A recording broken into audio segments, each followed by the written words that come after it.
Hey, how's it going, everyone? Welcome to the Exercise Show. How are you doing today? How's your afternoon going? So far, let's see what we have on the docket here. Uh, the docket.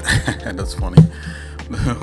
What we have on the list, here is, we're gonna do some level design, right? That's what we're gonna get into.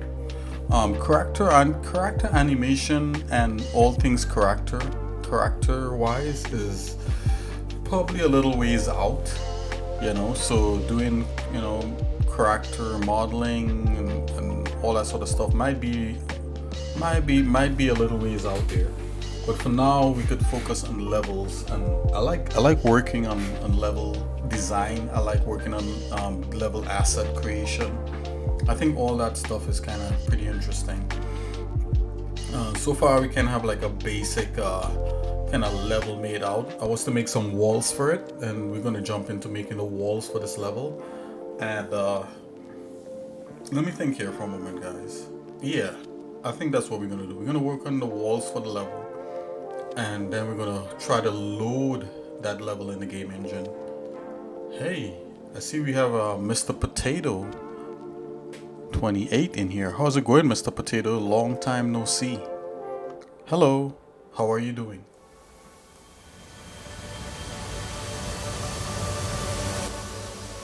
Okay, guys, we're gonna jump right into to actually working on this level design. What's up, Mr. Potato? Let's go.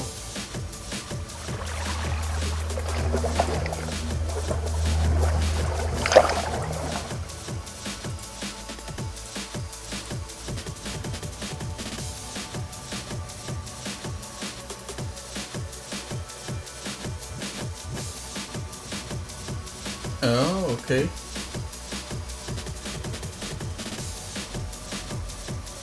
Just flashing Nixo iOS to my flash drive. Okay. It's been like flash being. It's like flash memory, right? Okay. That's pretty cool. Pretty cool. Nix OS. What's Nix OS? Is that a type of oh, okay. Using DD to flash. Is Nix OS like a Linux distro? What? That sounds pretty cool.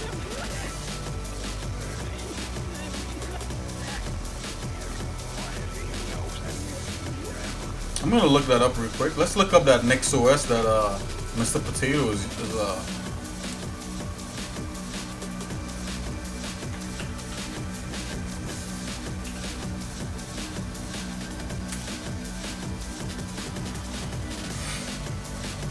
Nix and Nix OS. Wow. That's very cool. Whoa.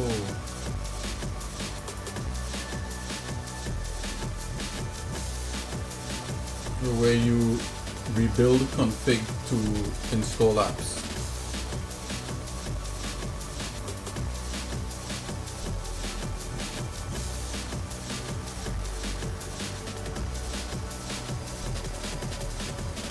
It's a tool that takes a unique approach to package management systems and how to make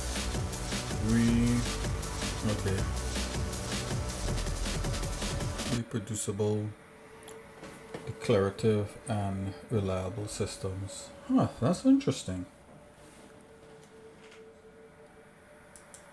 This feels like this goes way over my head right here.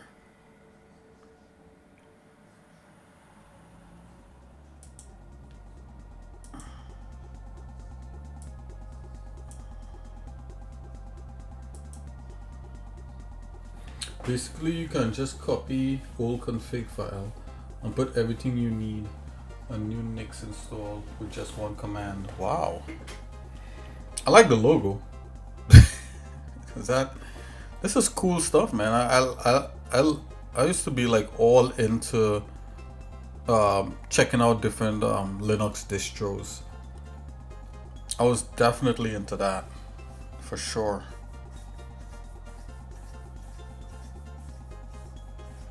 Oh, King Demuli, he did a hydrate. I'm gonna a posture check and a hydrate. Oh, King Demuli always seems to watch out for my health here on the channel. Ooh, wonderful. Okay, I'm straightening up right now. Oh, that feels so much better, and I'm gonna take a drink.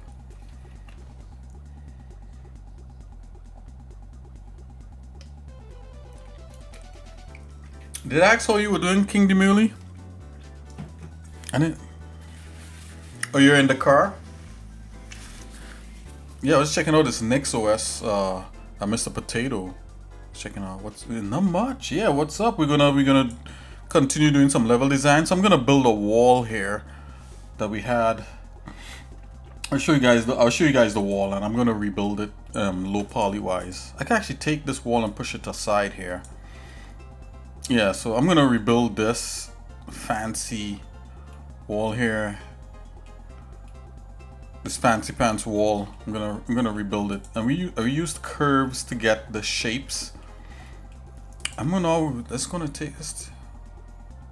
Hopefully you're gonna use the using DD correct. Ah, okay, yeah. Yeah, as I said, that feels like that's a little way over my head, you know. But I mean, yeah, I definitely got into trying to what is like kind of like building Linux, rebuilding some Linux OSs and that kind of thing. I was like, got into a little bit of that. It was fun. It was fun while it lasted. Yeah, Mint is basic. One of the people who got me into Linux was my brother, and he's actually a Linux administrator, and my older brother, I should say, he's actually a Linux administrator I think in the military, and he got me into like checking out Linux and all that. He's like, Nick, why don't you use Linux? And I was like, I don't know. And I started using it. Let's see. It's too easy.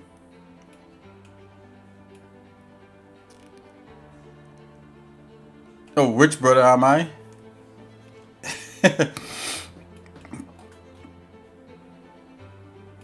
I'm the middle brother. Well, I'll put it to you this way.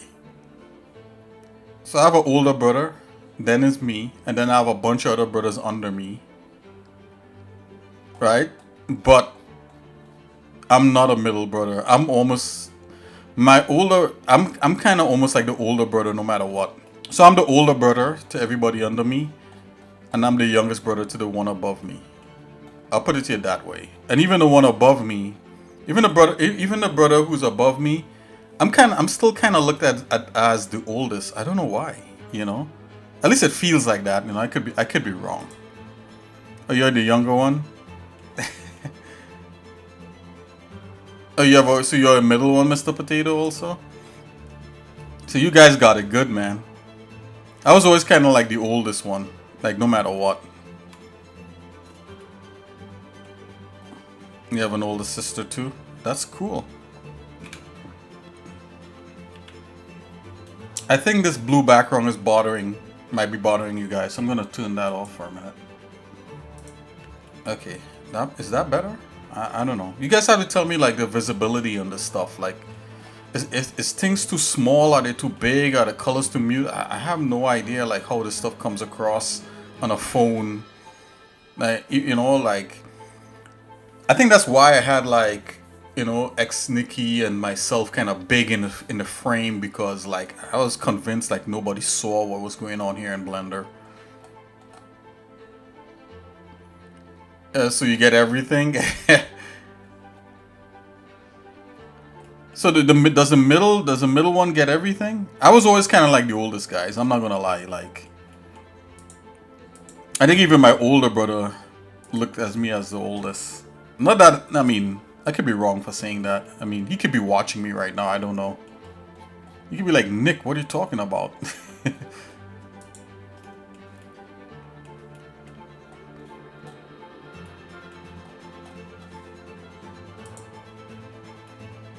It sounds good.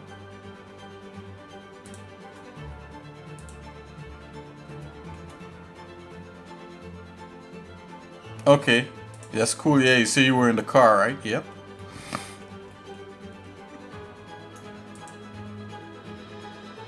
Okay, for a good time you got a new phone.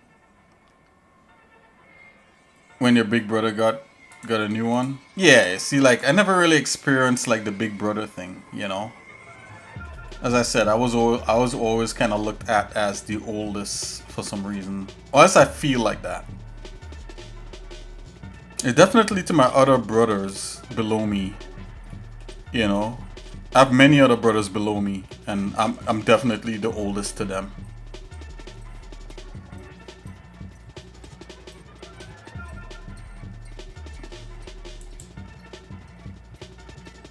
Okay, I'm gonna subdivide this.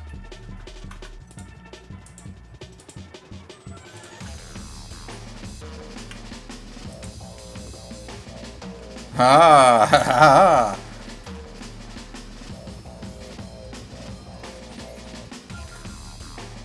How many brothers do I have? Hold on a minute there, let me count. So let's see.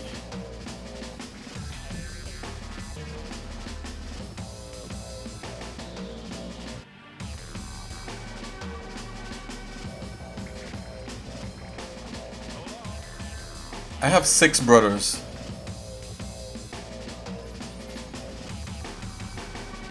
I have 6 brothers, and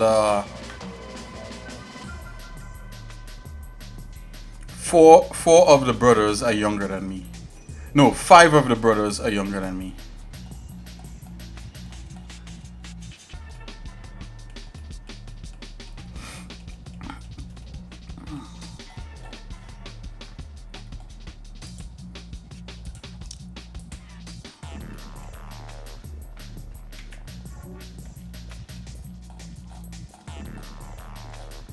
Like, damn!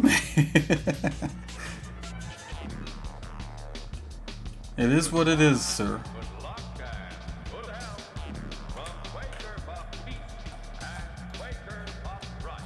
It is what it is. You know?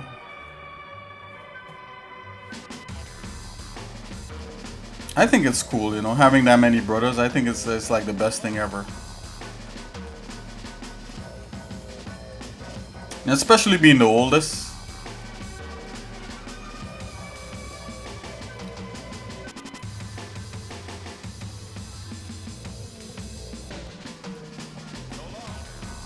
I'm just kind of nervous because any one of them could be watching me right now.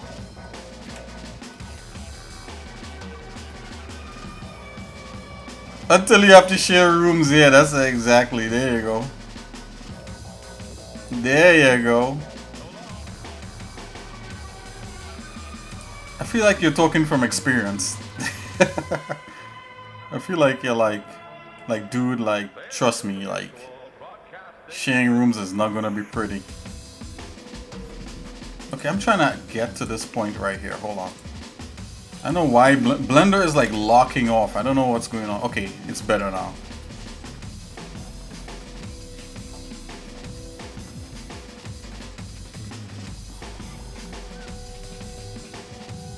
Okay, guys, I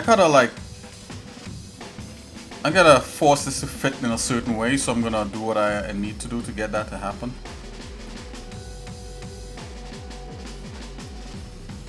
It's not pretty, yeah, for sure. I did share a room for a long time with my brothers. But I didn't know any better, you know, like, I didn't know, like, you know. I didn't know what I know now. You know, I just shared a room because I was, you know, as a kid, and, you know, you always think life is like that, you know, you don't. Ah, boy. Guys, give me a second here. Yeah. Okay, there we go. Okay, I'm good now. Yeah, you know what? That's the one thing. Me and my brothers, we all get along. We all get along. Like, it's easier to have your own win room. Yeah, yeah, your own room. Yeah, I could get. Yeah, I get that. But you know what, guys? Like, that's the funniest thing. Like, your own room. Yeah. Nah, I got you. Your own room. Yeah, okay, I got you. I was like a win room. You know, I was like, what kind of room is that? Are you guys running like a business, like, you know, like the win room where we win clients or something? Nah, yeah, no, I get you. I get you.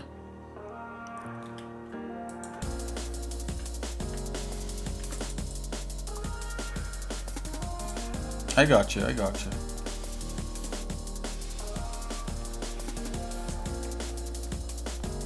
Yeah, I have to admit, you know, I love my brothers, man. Like, they're so cool. Everybody's cool with each other. I always hear all these horror stories about people like fighting with their brothers and all the brothers being mean to them and all kinds of stuff like that. I don't think like we had the luxury of that stuff. Like, we all came up really good together. Yeah, I don't think we had that luxury to like fight with each other and stuff. Like, we too, you know what it was, guys. We were too afraid of our parents to be, you know, like, like, I don't know, like, your parents, especially being Trinidad, and your parents is like the monsters of your, you know. You don't want your parent to like be pissed off at you, basically. You know. I mean, my mom is a nice person, but still, you know, like, you don't want to get on her bad side. So I'll put it to you that way.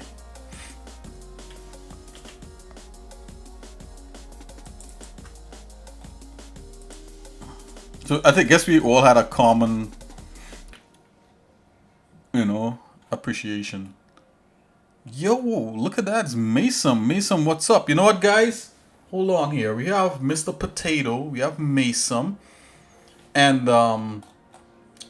King Dumili was up in here. So I guess X Nikki's got to say hello too. What do you say, X Nikki?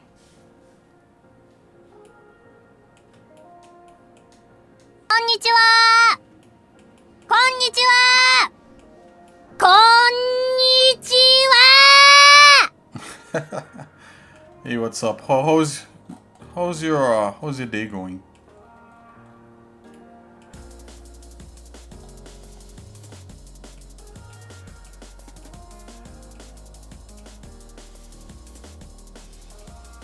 You knew it was coming. Okay, I'm doing it way too much now. And she's super loud too with it. And I promised that I would like try to go in there and make it not as loud. Even better when mom is pissed off on one of your siblings and you go and ask something. Oh my gosh, you know, yeah, Mr. Potatoes, you know. Yeah, you definitely know what's up. Yeah. Yeah, when my mom is pissed off, I leave her alone. My mom don't get, well, now that everybody's kind of grown up, you know, all of us, we are grown up. We're not like kids like that anymore. We're all grown up and stuff now.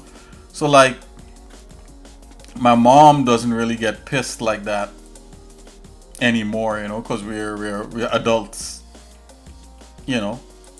Like, to piss my mom off at this point would kind of like, it wouldn't make sense, you know what I'm saying?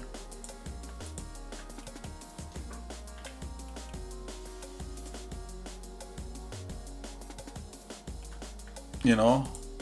And plus my mom is a lot more mellow now than she used to be. Because I guess she doesn't have she doesn't have to, you know, to be running behind a bunch of like wild kids anymore, you know. We're all grown up and well, most of us are kind of grown up. Most of us are grown up, kinda. Yo, look at that! It's Spencer Magnuson. What's up? Got Spencer Magnuson in the house. How's it going? Spencer always has all those cool pro tips.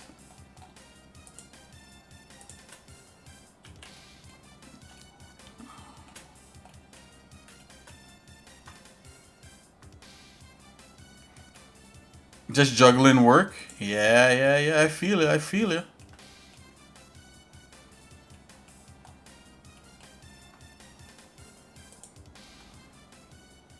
Yeah, yeah, yeah, yeah. So have I. I mean, I've used Blender for a while too. I just was looking at I think like an old file I had, and I realized I was using Blender since 2.63 maybe. 2.63, I think I've been using Blender. I thought it was 2.2.9 2.49b, but 2.3. It's 2.49b, so I probably was using Blender 2.6, no, 2.36 maybe, that's what it is. Something like that. But 2.49b was my jam. Man, we used that. A matter of fact, the game that's on Steam right now for SOL3000 was made in Blender 2.49b. That game that, you know, if you guys have ever downloaded and tested it out, you know, that's why we're updating it right now. Mr. Potato, you've only been using Blender for 2 or 3 months. Wow, and you're pretty good already. Mr. Potato, you're head and shoulders above a lot of. But you know what, Mr. Potato, you're kind of cheating because, you know, there's more tutorials for Blender now than back when maybe when Spencer Magnuson and I was using it. Your first Blender try was 2.49c. Yeah, and then they really kicked off with 2.6. Yeah, yeah, yeah. Yeah, so mine was 2. Maybe it was 2.26 or something like that. That's when I was using Blender. And then 2.49b is when we really got it. That is like when I really like honed in my skills on Blender and stuff. Like I was really, I was reluctant to go to 2.6 and all that sort of stuff. Like 2.49b was almost near perfect. And then people start complaining about the interface and stuff. I was one of the old Blender guys that thought the interface was pretty good off the bat. But definitely the interface is better now for sure. You're still kind of bad at Blender? My workflow in Blender is so bad. No, Mr. Potato, you know, that's why you're here. You know, we're all here to help each other out, to share and stuff like that. I find like so far for somebody who's only been using it for a few months, I think you're doing pretty good, man.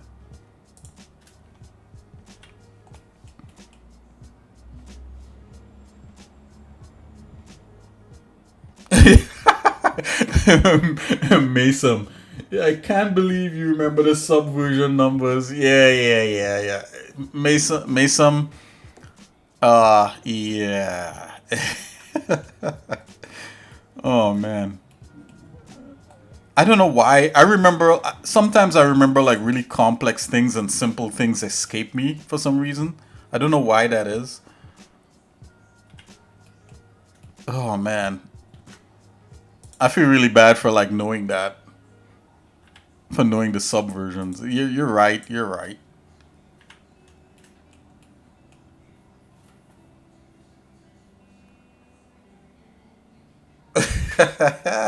Yeah, yeah, yeah. You don't even know what version of Blender 4 you have? I think you may have 4.1. You have 4.1, so double check. Launch Blender and double check it.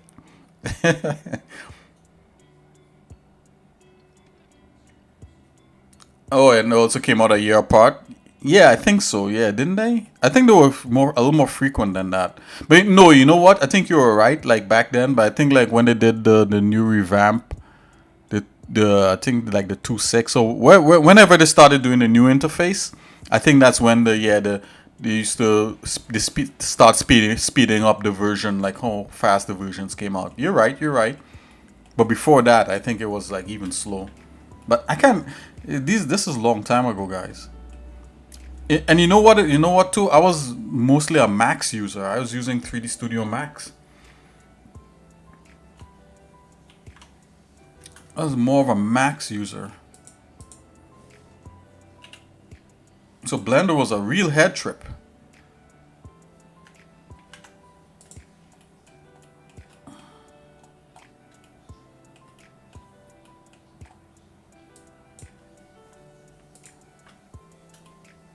it always makes me laugh when people say, oh well, Blender is not like pro software, like Max and Myers like pro. I was like, yeah, right. Like anytime I hear people say that, I was like, you haven't used Max or Meyer in a professional setting. Like I could tell, because those programs are great, but they are full with so many bugs, and half the time, especially Max, half the time like you get functionality from using plugins hooked up to Max or Maya, you know?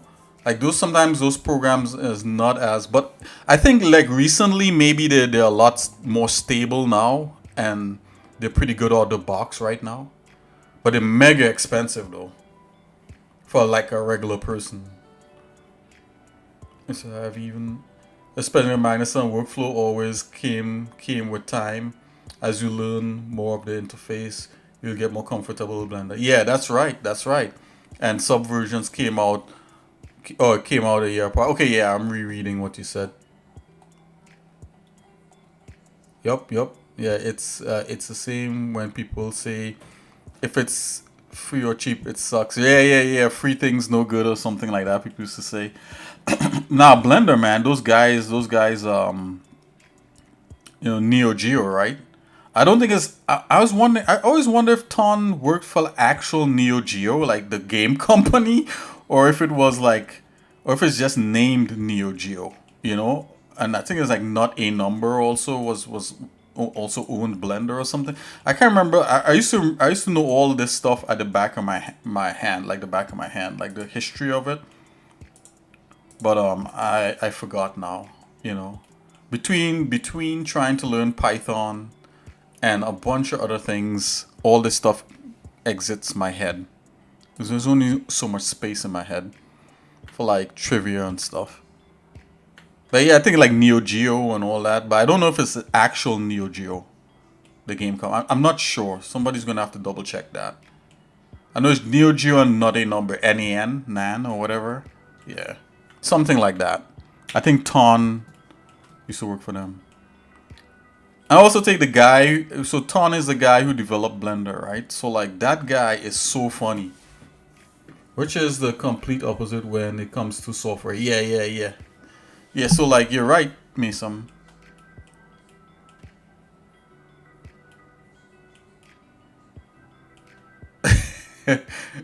Your brain neurons, my brain neurons does not like Python.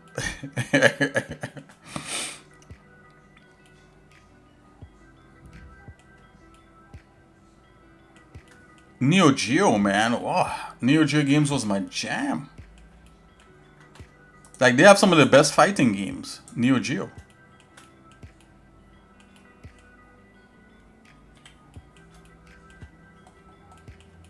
Neo Geo has some of the best fighting games ever. Like period.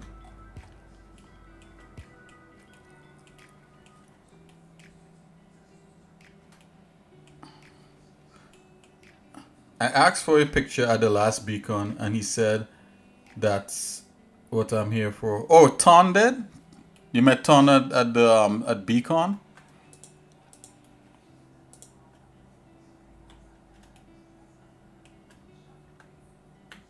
That's so cool, man. I like you know what I like you know what I like about Ton? I haven't met the guy, but he's so funny, man. Like you guys don't even understand. Like I don't think people catch his humor. That guy is so funny, man. Like some of the stuff he says, like oh my gosh. Like I think you gotta like I think like cause you know why I think people don't get his humor? Because like sometimes when he talks, I look at people's faces around him like in the videos, and I could tell they don't laugh. So I could tell that they didn't get his joke. And I was like, dude, if I was there I would so be cracking up. He made jokes about Autodesk and about Maya and Max and Open versus. Oh my gosh, he's cool. But that's so cool, man. Like, yeah, I kind of envy you a little bit there, Spencer Magnuson. Like, I was always thinking at one point I would probably try to make it at a Blender thing in Amsterdam, or is it Amsterdam they have it in, or is it they're Dutch, right? Like I know Ton is like Dutch or something like that. No? Oh, you went to the one in LA? Oh, I thought you went to like the. Oh, they came to LA. Okay, but they did go to LA, right? They did. I think they did. Oh, your first one? Okay, okay. I used to keep track of all this stuff, guys. I don't anymore. It's like, yeah, this is like the last beacon, and this is where they went, and like now it's like I'm trying to figure out enemy AI. Leave me alone. Like literally, I'm trying to figure out. I'm trying to like. I sit down. I get so many distractions, guys. It's not even funny. I got to do something about it. Like, we're just trying to figure out enemy AI, right?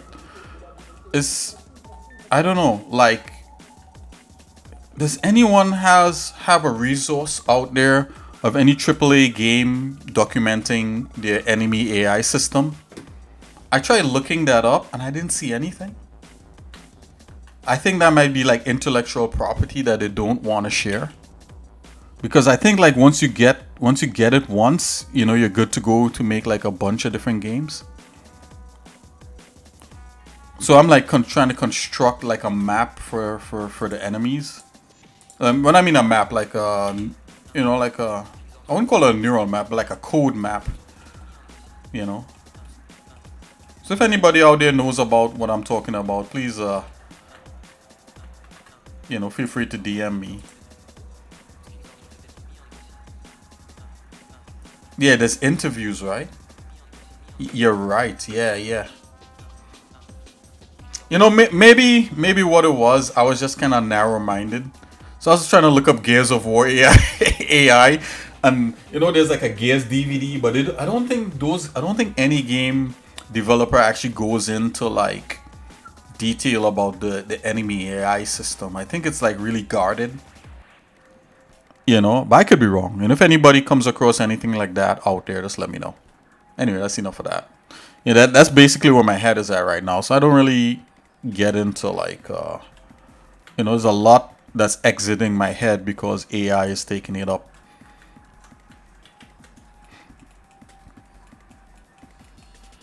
And they call it enemy AI, right? So it's not actual AI, like in the sense of AI, like what we think AI is. It's just like it's like conditional code or something like that, right?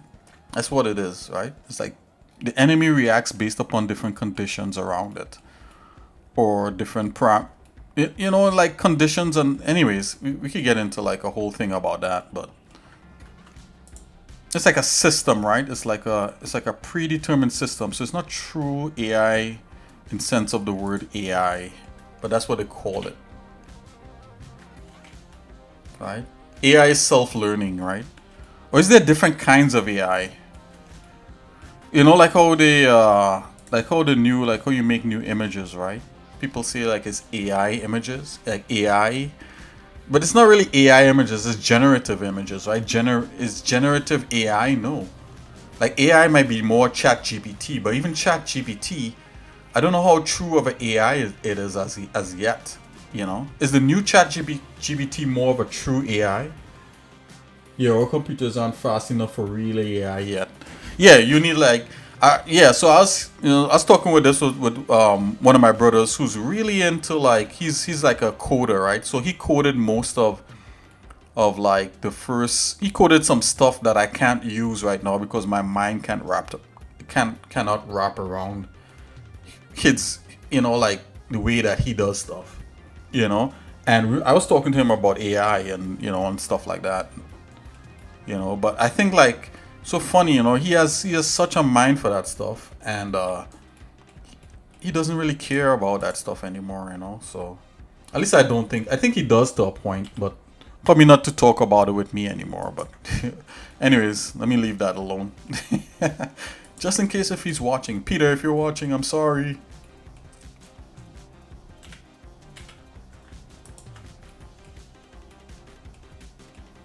Yeah, it's a new buzz. I don't know how AI is as yet.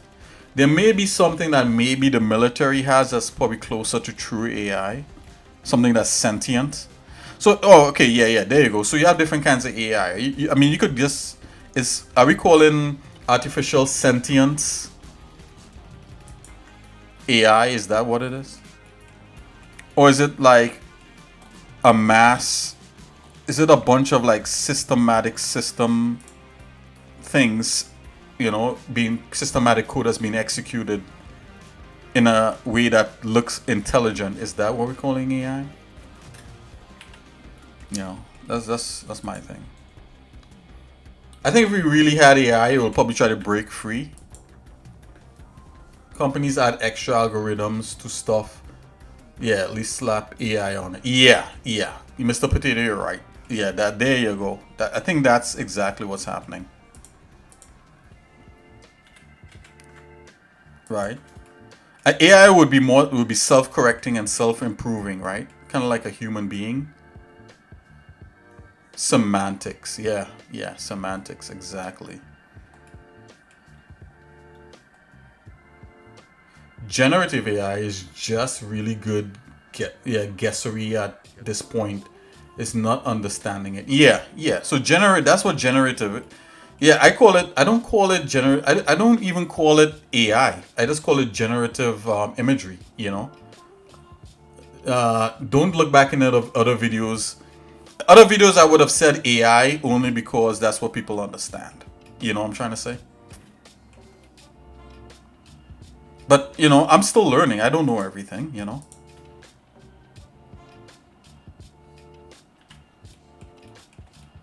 I want to be able to build my own model. I think I could build my own model based upon my own personal art style. So that's the one thing I wouldn't mind learning how to do that. I mean, train my own model, not build it. Train my own model. But all the model training that I've seen, like the tutorials, talk about doing it online. I don't want to put my stuff up like that online. What I'm training, I want to be able to do it locally, like local training. I think it's possible. I think I tried to follow one tutorial and I just like got tired and went to sleep, went to bed. I should probably try it again. It's probably better now. Has anyone out there tried to train like a generative model of their own? Yeah, generative has good guessery. At this point, it's not understanding it. Yeah, you're right. Yeah, hopefully AI does not end up like the Terminator. Yeah. Hasta la vista, humans. Yeah. You know what? Mr. Potato, you're right. What exactly are you trying to make? Oh, right here in Blender? I'm just making polygons, sir. Polygons. Okay, exactly what I'm making here is a fancy wall for a hallway that leads into a level. I showed it at the beginning. Have you seen it? I'll show you guys. You know what? I'll bring up. Oh, with AI. Okay, yeah. Oh, okay, gotcha. What exactly am I trying to make with AI? What I was saying that I don't want to see Liquidly Do who can adjust.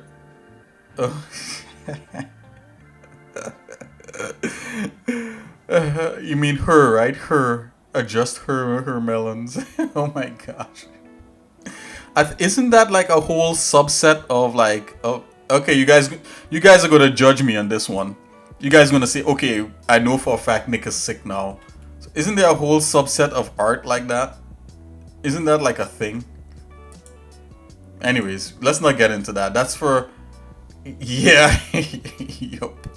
That's for like a Saturday hangout. That's not for the stream, guys. Please keep it PG. Oh my gosh, what are we doing? Okay, so with the AI, to answer your question,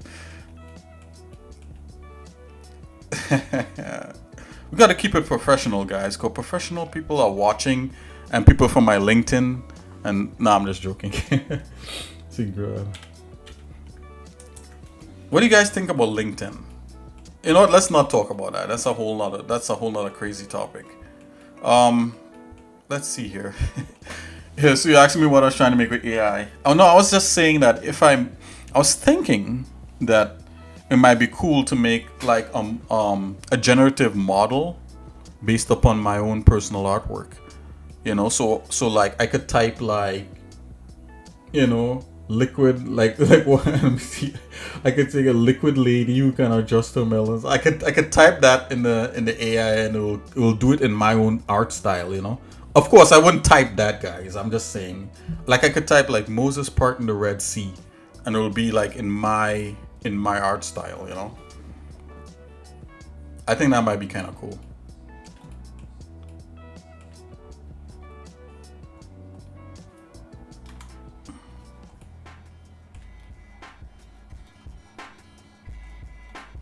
Oh, look at that. I forgot to add these in and I just went all the way to the end. So I'm going to have to cut this. Yeah, I'm going to have to cut this. Yeah, I should not have done that. Let's go here. Let's add these. Let's add this one strip in here. Let's actually add these other strips and I'm going to do that. Yeah, okay. So I could disconnect this. I just spent time building this and straightening this and then realize it had overlap. It's all good. It's all good. Nothing's wrong with this. Okay.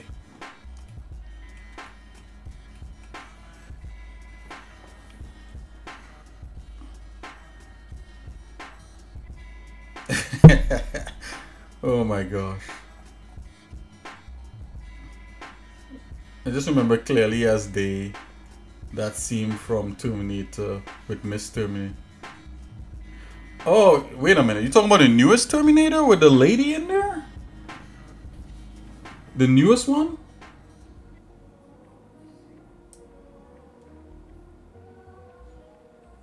There's a new lady Terminator. I remember that one.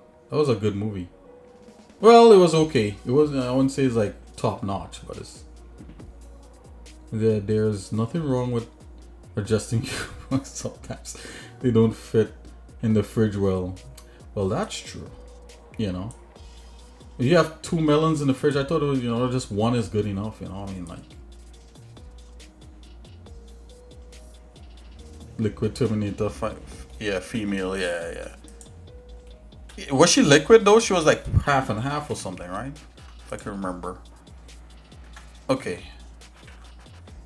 This should take me 2 seconds, guys. It's taking me forever because I'm laughing with you guys. Let's do this.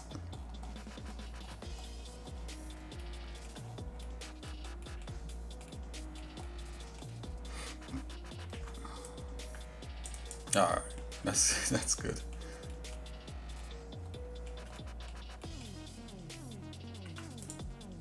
Come on, you stop that. Let's grab that. Okay.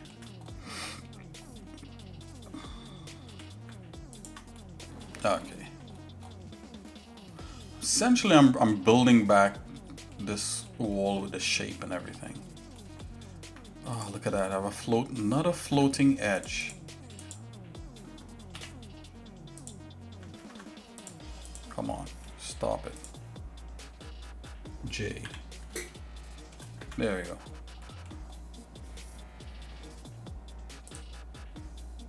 Yeah, she was like the new gen Terminator. Yes, right. Can you tell me real quick how you did the thing with the Coliseum you made, where you made an array modifier follow a Bezier curve? Yeah. That looks like an interior design company logo. Yeah. Oh my. Yeah. Oh my gosh. Oh, you guys. Mason, you're gonna kill me with your jokes, man. Excuse me. You're making me crack up. You're not gonna kill me. I gotta be more positive than that. You're cracking me up with these jokes, man. It does look like Mason, let me make your joke a little funny, a little funnier. It looks like an interior design company's logo from the 80s. That's what this looks like. Oh gosh. You gotta look at the big picture. You know how this would stop looking like that when I mirror it? It's gonna look like it's from 2024 because it's gonna be red and all dark. Terminator movies are cool. That looks like interior. Hey, how I did the thing with the Colosseum. Yeah, so all I did with the Colosseum was basically all you're gonna do is to make an array modifier and have it, yeah, basically what you said there, and have it follow the curve. So there's a curve in Blender. There's a curve deformer in here, and you pick the curve that you want the array to follow, kind of thing. You know, you got to play around with the settings, but you know, when you do stuff like in most 3D programs, when you're doing things like making things follow curves, you got to make sure this is important, right? This is really important. Check this out. Whenever you're doing anything in any 3D program with things following curves, your pivot point, that little point there, is got to be in a really nice spot in order for that stuff to really work, because that's what makes things go flying all over the place and that kind of thing. I don't know why some software has a problem with that, but yeah. You want to make sure your pivot point is like directly in the middle of things or to an end or wherever it is. You got to play with that. This summer opens new interior design company where you can play with meme coins, and well, definitely not drawn in first 2 weeks. Oh my gosh, it's terrible. Oh man.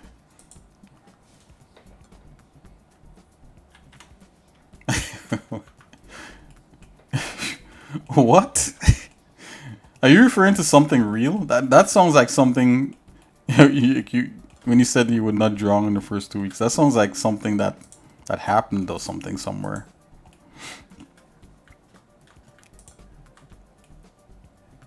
You will not draw in the first 2 weeks. Oh, okay. I don't know that one.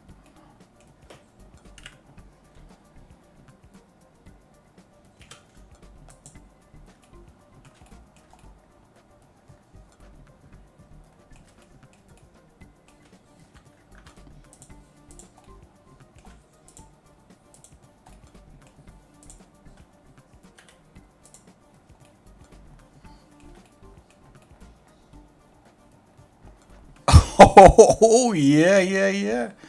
Wait a minute. Hold on here. Did somebody drown in Akon City? Wait a minute.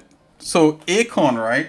That's the guy. That's the musician, right? The guy who, yeah, Akon music, or you know, Akon used to sing. He was kind of like a rapper almost. Did something happen there, or like, I didn't really. I just heard about him making a city. Is that what you're talking about? Akon City? Is that what you're talking about? I heard something like he was doing something like that, and then I just never followed it.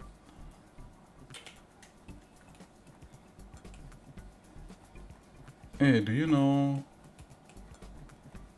They basically remove all the money from the other pool that keeps. What?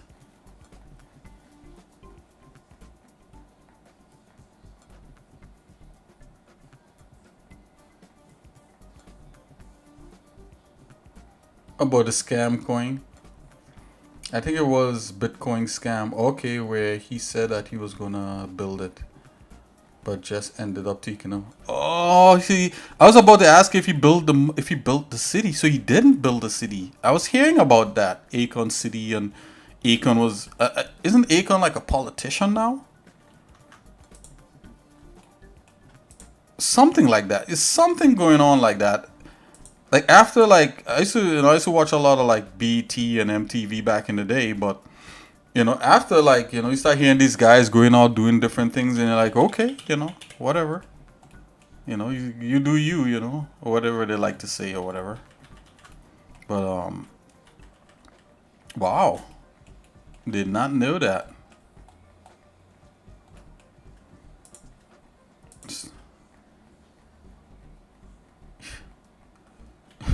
What's up, Kingdom Willie? Finally reach your destination. That's great. Sound like you probably had a long day. I think it was a Bitcoin. Okay. Wow. So Akon didn't build the city. He just took the money from people that tried to invest in it.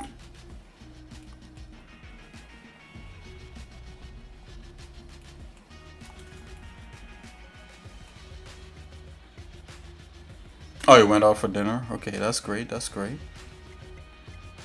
Going out for dinner is always a good thing.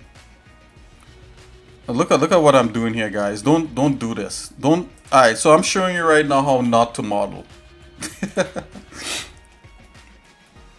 Yeah, that's terrible. But the good thing about it is that it's a static object. It's in a game. Whatever.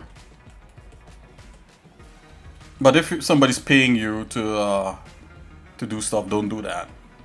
You know, work it out so that you could have like you could, because this is a try here and this, you could work it out where everything falls in line. Honestly, the thing you're making right now looks like it's straight out of Akon. Oh my, please. Okay, I gotta look. Mason, come on, man. I gotta look this up. This is crazy. Don't tell me I'm gonna have to change the design. I don't have anything to do with like anything that well isn't, but isn't there supposed to be like a city in the middle of the desert too, from like Dubai or something? No, it's like a wall, right? Isn't there supposed to be like a wall city? What is that? I look into all these things, and remember, guys, I used to work at an architectural firm, right? So like I used to look into all this stuff, but I didn't look into Akon City because it wasn't like, it didn't seem serious. I'm gonna look up Akon. So he has drawings and renderings of what a city looks like.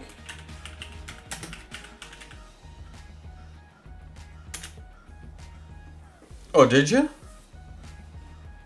You fixed the track? Do you want me to play it in the background here? Do you want me to play it on stream, or that's for your release? No, it's perfect. What? A perfect track? I don't know, man. Kingdom really, that's almost unheard of. But I would take your word for it.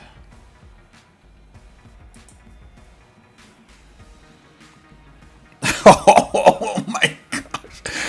Oh my. Alright, guys. So this is just between you and anybody that's watching out there. I have a lot of respect for Akon, right? Like, he's a businessman and that kind of thing. I don't know him personally. I know he used to make music and is very cool. So when you hear us talking like this, it's just, you know, from people who don't really know, you know, we don't know the guy, you know, so we're just talking and, you know, we're just having fun, you know, we're not saying anything bad about anyone here, guys, you know, because I know people watch me on YouTube and you guys watch after the fact and that kind of thing. So I don't know about this, you know, I haven't, like, I heard about it, but I didn't know about it. And I just pulled up some video on this, not video, sorry, I just pulled up some imagery on Google and it's pretty cool. I mean, the renderings look great, you know. So this is, you know what? We're into like modeling and doing 3D and doing rendering and doing game design. We're into design. So I just want to put this out there, guys. Like, the reason why, if you're watching, right? So basically, like, the Exercise Show was just a name I could come up with. I couldn't think of anything different. If anybody has any suggestions for a better name, let me know. But it's not just about me. It's about basically a community of designers. So I guess the name really doesn't really reflect that. But anyways, you know, this stream here is supposed to attract the development of making assets for the game SOL3000. So that's what this is about. But actually, the company that SOL3000 actually is going to be released through, or is released through, is a company called Heavenly Form. And Heavenly Form does have its own Twitch channel, and the Twitch channel for Heavenly Form, the game developers, does not have me in there. You might, I will be the one because I'm the developer, right? I'm just one of the developers, one of the main developers. So you might hear me, but you wouldn't see the bear on there, right? The bear is a complete thing that I put on here just to, you know, because I think it looks fun, right? And I like to draw. So, hey, here we go, right? So the reason why I'm saying all this is because I'm about to show Akon City, right? And it's not to ridicule anyone.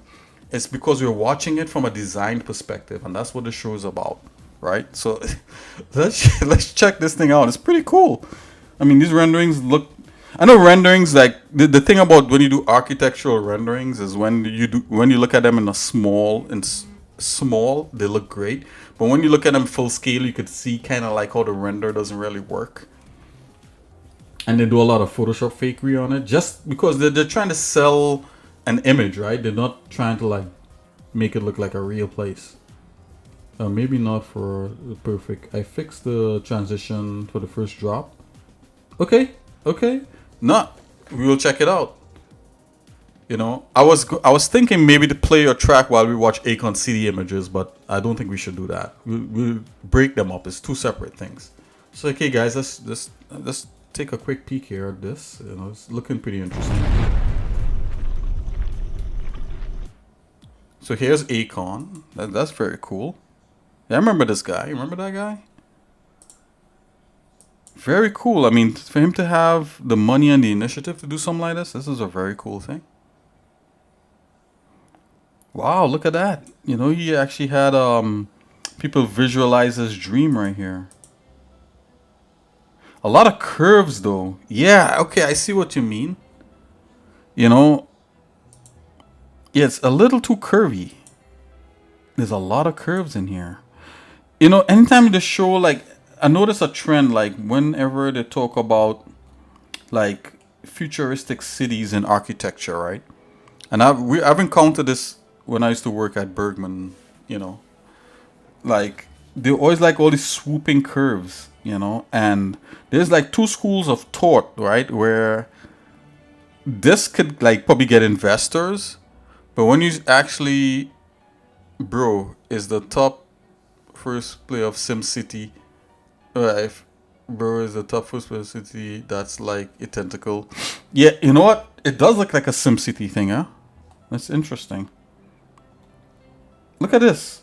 You know, like this here is like classic kind of futurism, like what do you think a future city would be? And it's all like apartment buildings if you look at it.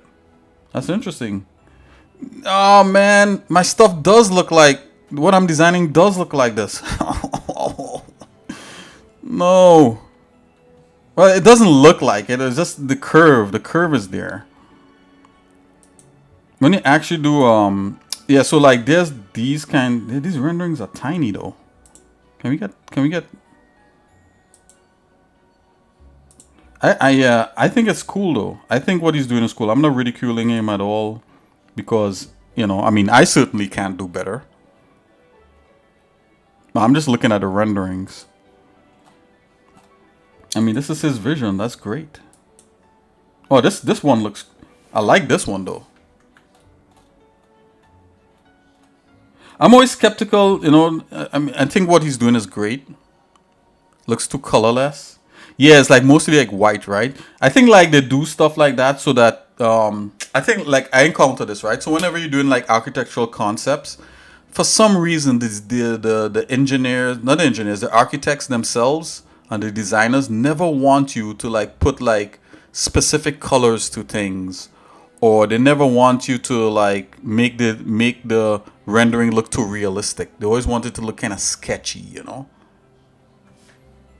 I can do better. Nah, I'm not gonna say that, man.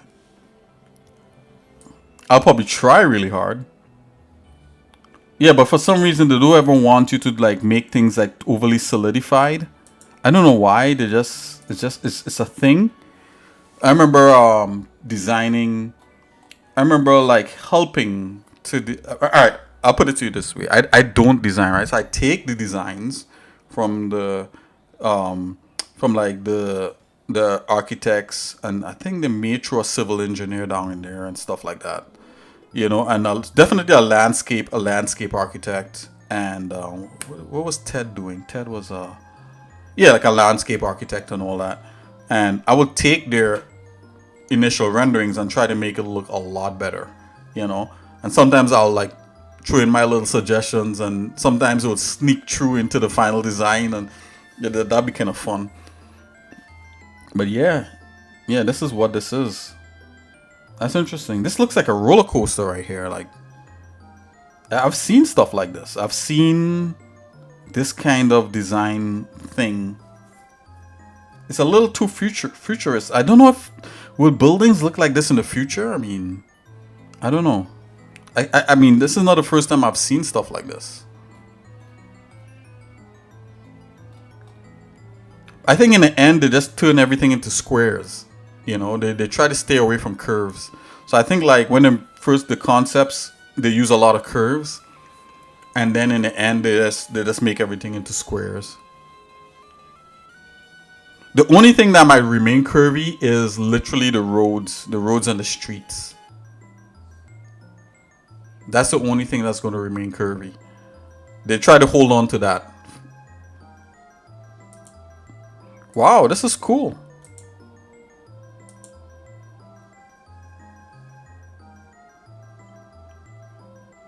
Yeah, you know what if you look at Autodesk site, let's look at Autodesk. You guys know Autodesk? The people that make Maya and Max and all that?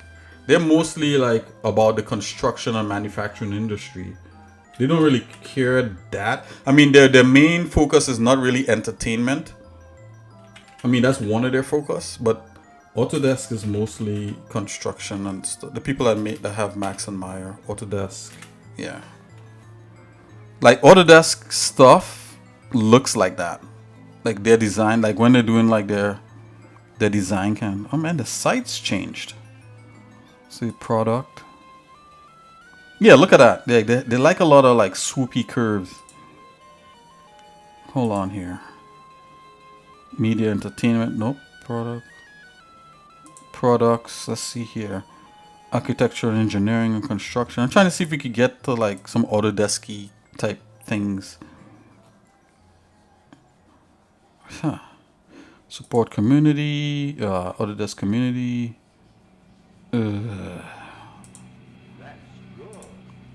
Anyways, guys, I digress. You know the fan of the curvy thing, yeah. Okay, I'm getting too deep into it. Let's get back.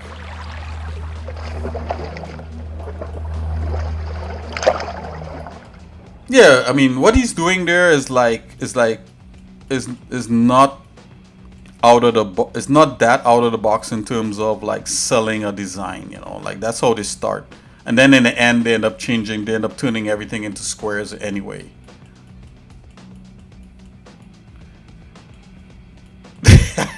You're laughing.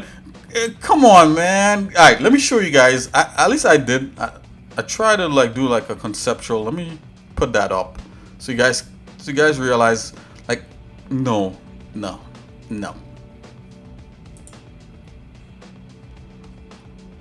I feel bad about doing this. It's like I'm falling into the curves thing. But curves were a big deal though. I mean, back in the early 90s, that's all I did. All I did in the early 90s when I was making commercials was put curves for like the lower thirds. Like they would have like these little name plates and stuff, and you know, my boss, all he wanted was curves and circles. Circles and curves. That was the big deal. X curves. X curve. Basically, that's what I did. I did a lot of curves, in a lot of the commercials. Like literally, like I could grab a commercial right now. Where is it? Oh my gosh! All right. Hold on. Let me bring this up one thing at a time. Let's bring this up first. I gotta bring up the concept art for the hidden place here. Concept art, level design, hidden area. Okay, so we got a little bit of concept art going here. A little bit. Remember this concept? So this doesn't look like Acorn City. Get out of here. Does that look like Acorn City to you? He's like, kinda. Kinda. I'm just putting words in your mouth. Ah, look at that. Does that look like Acorn City right there? No? I'm joking. This is right over here. No? It could be Acorn City. I don't know. Yeah, all that came from this, right? So remember, like in the previous videos where we did a white blocking of that level, and this is the white blocking here, right? We did a white blocking, and I had an idea, and I sketched the idea in like a cartoon style. You see, this is part of the white blocking of it. And but look at this, look at this white block in here, and I could you know what? Let's bring up Pure Ref, and I'm gonna drop some of these on here. Oh my god. Mason, oh my. You guys got me, man. You guys, no, Spencer Magnusson. Mason know it's a boss fight zone that I'm leading up to. He knows this because you've been watching me here. So he threw in as Akon City's boss. Oh my god, no. You're gonna have Mason. You're gonna have me get a complex where I'm not gonna do any more curves for the rest of the game. Is gonna be all square. As a matter of fact, all the other parts of the levels are square. So there you go. Oh my. What I'm gonna do with you guys? Hey, this is a great stream. Okay, I'm gonna bring up. Oh, we got Spencer Magnusson in here and stuff. You're gonna be straight, no curves. Yeah. Not a curve. Okay, well, what I was gonna bring up Pure Ref. There you go. Let's bring up Pure Ref. I'm gonna lay out all the concepts, and it's definitely not an Akon City design. Nope. I'm gonna do whatever it takes to make sure it's not that. It's gonna be so far from that it's gonna make your head spin.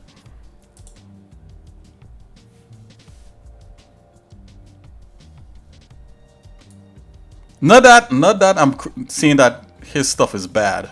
So, Akon, if somebody's like, oh, I know Akon, I'm gonna tell him on you.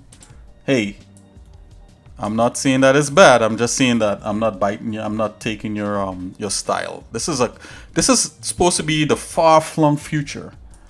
In case if you guys don't know, just letting you guys know, this is a far-flung future, right? It's 3000. It's in the year 3000, right? We're in the year 2024.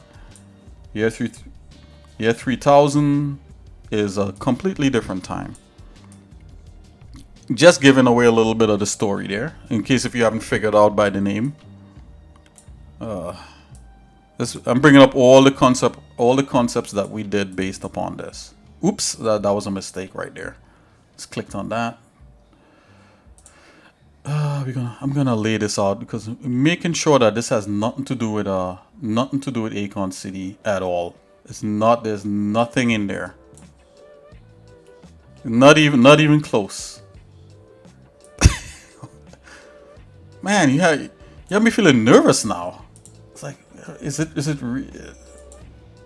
it not designed good enough, or why is there 2 Gimp files of this? Yeah, I don't need to have that bad guy up there anyway. Let's bring this here.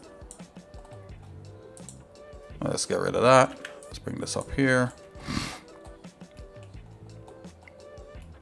The one thing he forgot to add in his render, the one thing he forgot to add in Akon's renders was these birds, architectural birds, to show scale.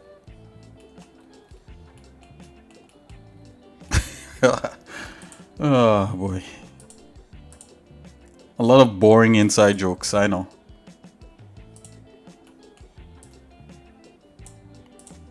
Let's put this over here. Yes, better. What else? What else do we have?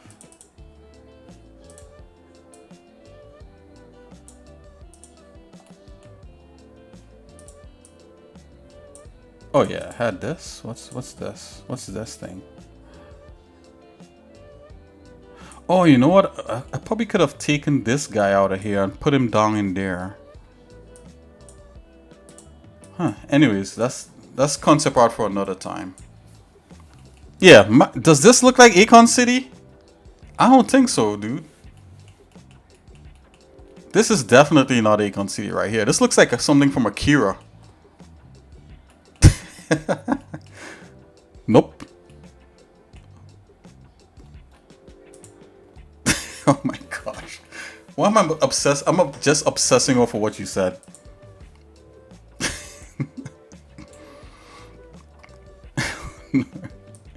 Nuka City. Okay, what's the one? What's the one with the wall in the desert? You guys know about that one? I think it's one of the I think it's a Qatar. It's not Qatar. It's like what do you call that? A Dubai thing. I think they're trying to make a city that's a wall. You guys heard about that? Egypt. Yeah, yeah. I'm still gonna work on my curve. Please leave me alone.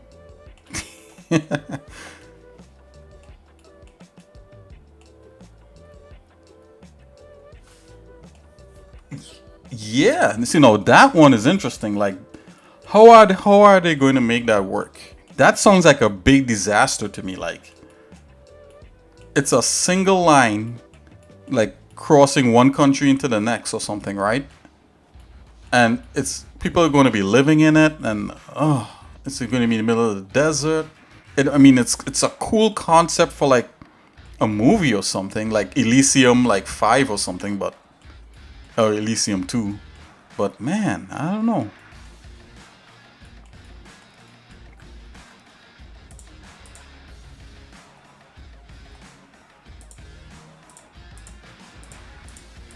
See, now I'm gonna have to pass all my concepts to Mason to make sure I'm not like looking stupid or anything like that.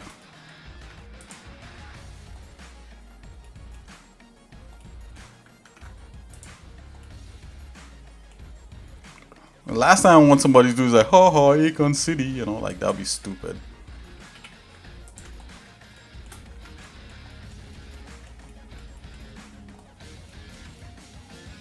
I'm literally feeling self-conscious doing this right now. Okay, Spencer Magnuson, thanks for dropping in. You gonna log off? Okay. Have a good one. Yeah, thanks for dropping in and saying hello. Yeah, hope to see you again. Have a good one.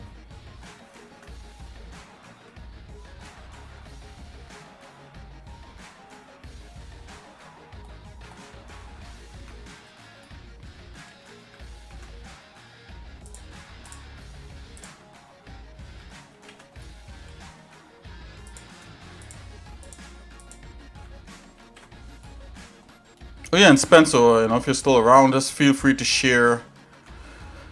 Feel free to share, you know, to share stuff. And talking about that, like I just remembered, King Demurley said that his track is out there. So King Demurley, do you want me to play your track right now?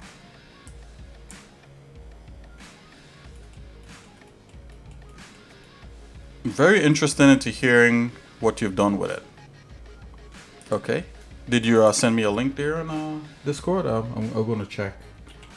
I'm gonna check right now.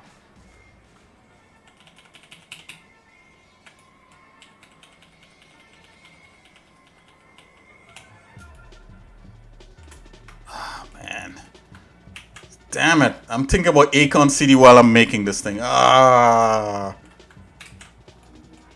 Why didn't I check? There's nothing like it. Well, I'm gonna have to like do extra stuff to make sure it's not like it. It's called The Line, really?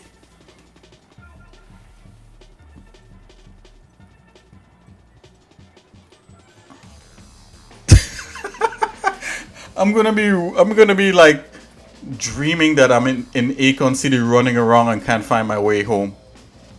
It's gonna be like curve after curve after curve, like, oh, where is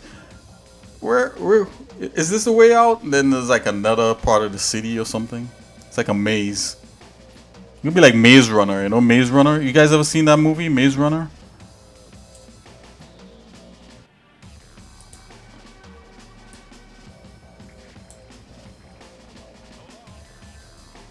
Help, curves. Nah, I'm not dissing Akon at all. Like, you know, I think it's a cool thing that he did, and yeah. I mean, I don't know much about it, so I can't diss it. You know, can't diss it at all. I think the curves thing is probably like just to have an idea of what the city could look like. But it's a shame. It's a shame that he didn't try to build something like that, because I'm pretty sure like his ideas behind building it was to enrich the community that he was building it in. You know, I'm pretty sure that's what it was, like for sure.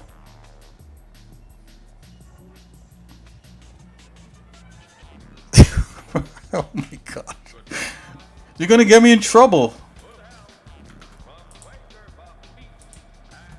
I gotta be neutral. I don't know that much information on it, so I decline to. Oh my god. Okay, that's enough talking about that. Beat that horse to death. It's boring now. Let's check out some. Let's check out some. Oh my gosh.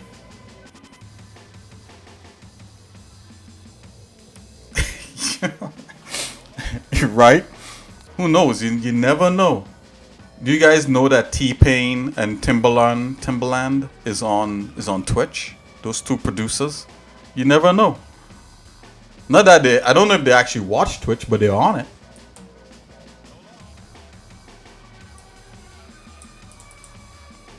Okay, let's see here. I'm going to. Just for the record, I think that what the initial idea that Akon had was a pretty noble idea. The idea behind it was pretty cool. All right, so moving on here, we're gonna check out King Demurley's track.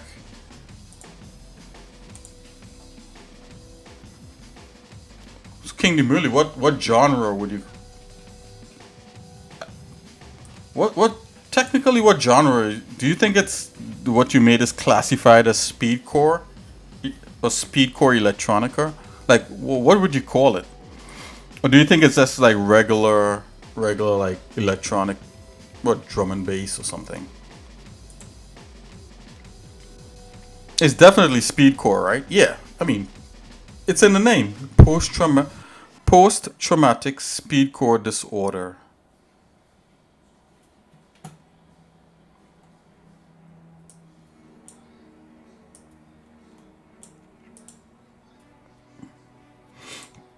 Yeah, speedcore, but it has some metal stuff, also piano stuff, and also an amen break part put. Yeah, part but. Yep. It's melodic speedcore. Okay, melodic speedcore. Let's call it speedcore.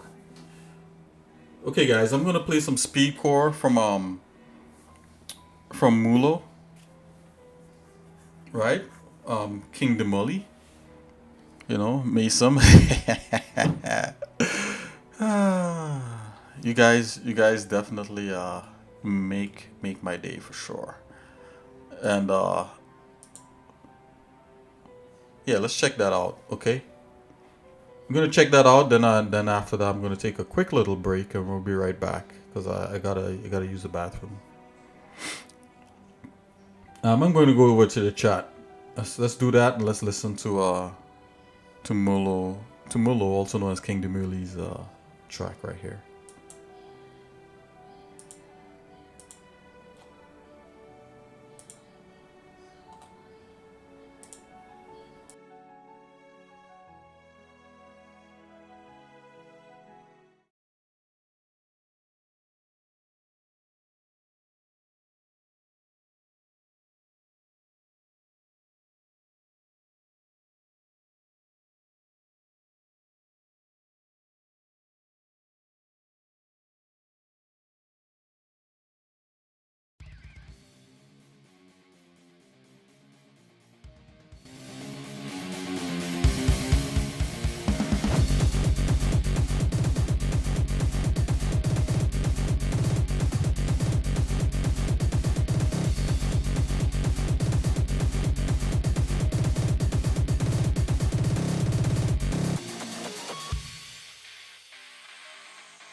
Yay! That was pretty good. Wow.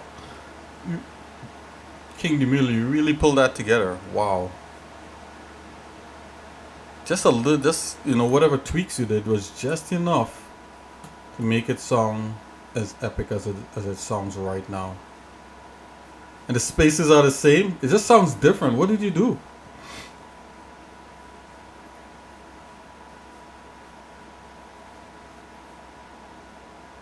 It's all in my head then. I don't mind you would have said that. You would have said, I didn't do jack. I just played it back. I just played back the same exact thing again.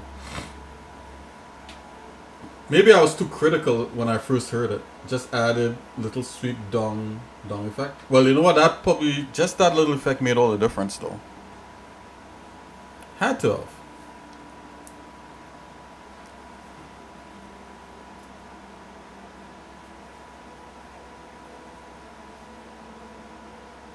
Yeah, it's not loud at all. But you know what? Probably like subliminally, like. Or whatever. It sounds great. You did a good job. You hear it without hearing it. Well, you know what? That's really good music right there.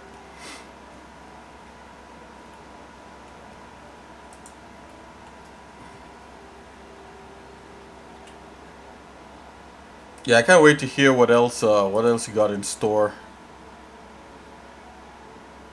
See, now you're whetting the appetite for the speedcore stuff.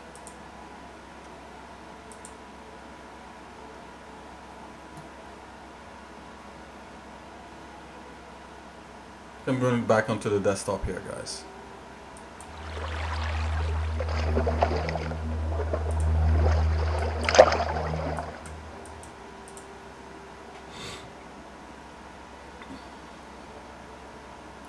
Yeah, you don't know what you have in store next.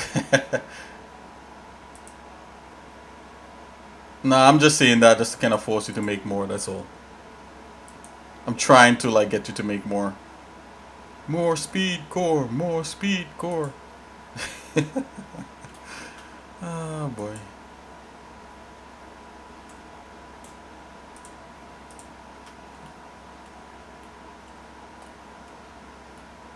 Give the people what they want. They want more. They want more speed core.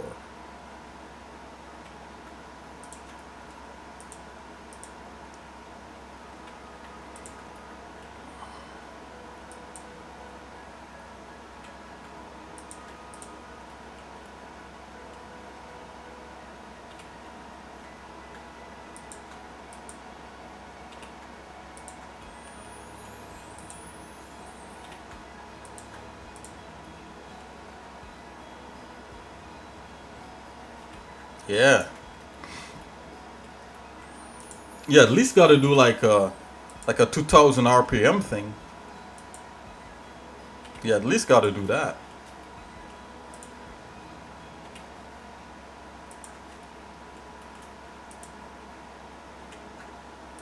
I mean, I'm saying it as if like it's no big deal, right? Oh, don't worry, you could do a 2000 RPM.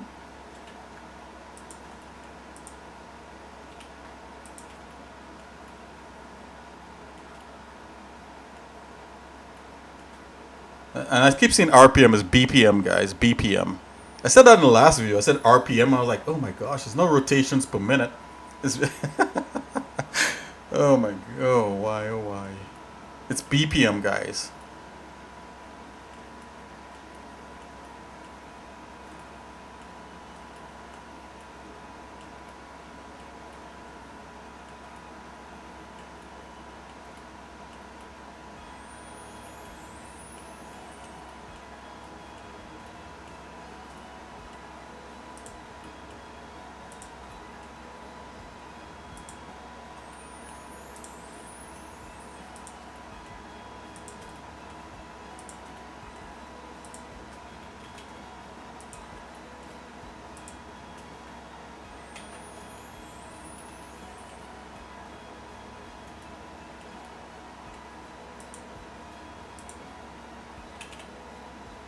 So that's what I did. I'll slide.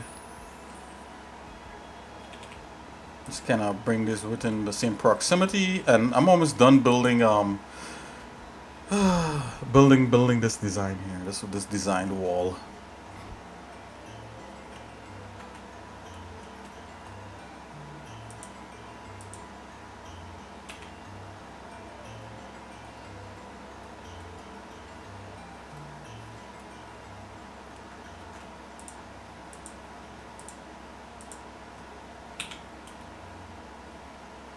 What? Why isn't that? What's going on here? That's the weirdest. What? Come on. Or maybe it wants to.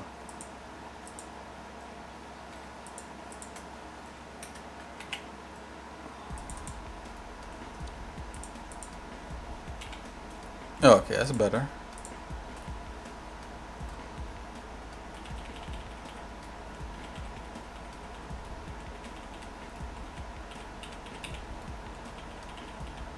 Bam.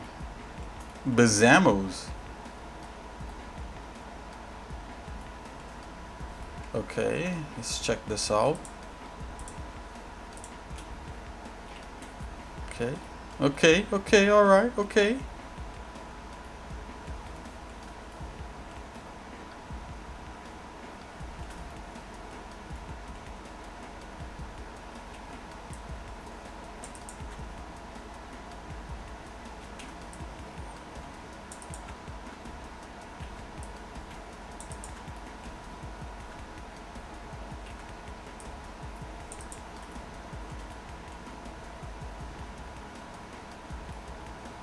Mason, you got that stuff stuck in my head. Oh. You know how much things I gotta do for the stream, guys? I gotta make a button or some kind of graphic that says don't say things that's gonna stick in Exercise Nick's head. Don't do that. Especially when it comes to like design stuff. I'm glad you said something though. Yeah, don't feel bad or anything like that.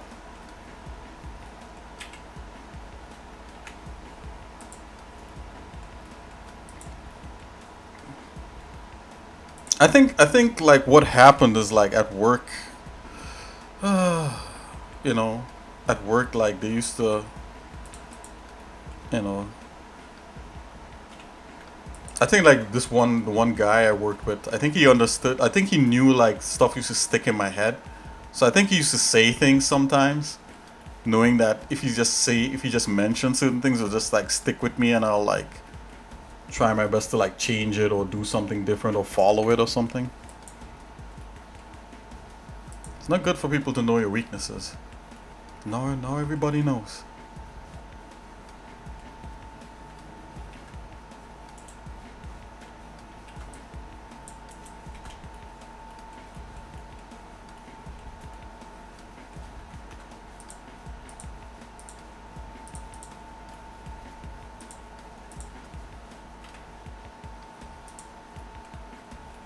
Okay, there we go. We made something that's a game-ready mesh, right? This mesh is pretty streamlined. I mean, these cuts are necessary to kind of get that to get that shape. I refuse to say the C word.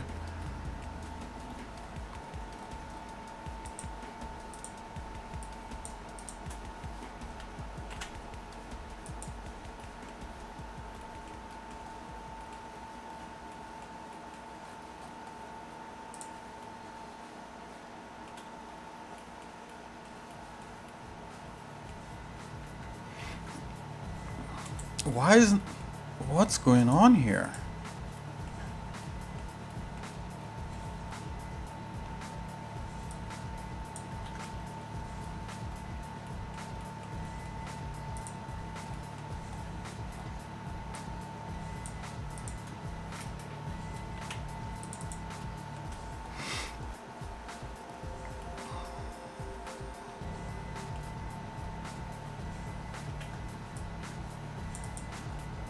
Basically trying to like kind of get the supporting loops to land kind of like in the same place. So if it happens to, well, the game engine is going to triangulate all this. So, you know, when it's hopefully when it triangulates the mesh, it's going to look pretty okay.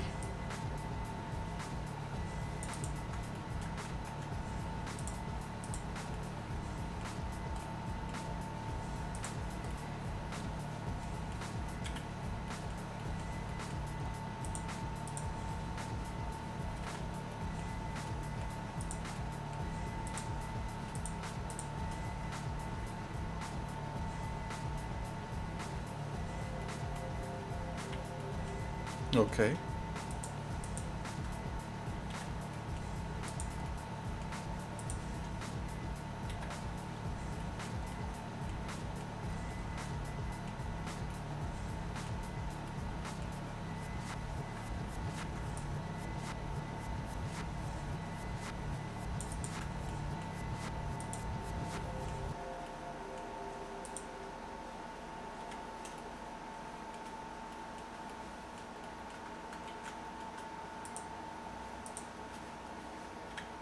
Okay, that's better.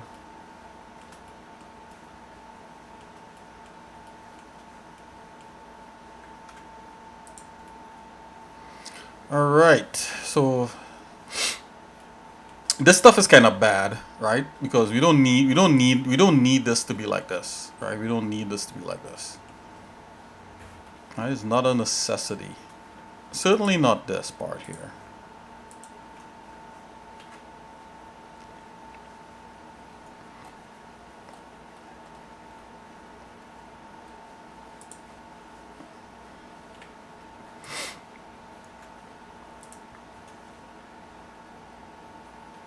Yeah, there you go. That's better.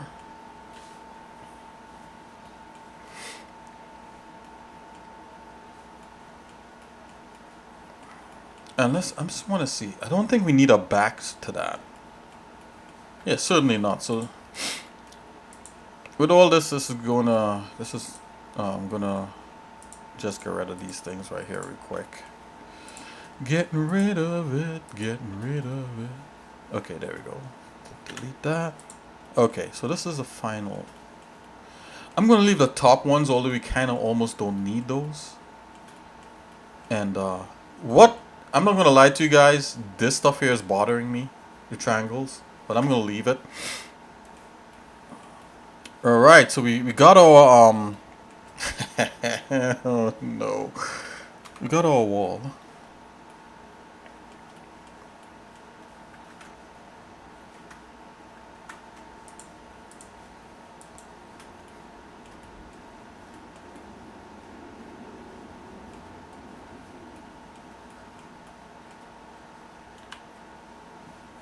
What is playing right now? Okay.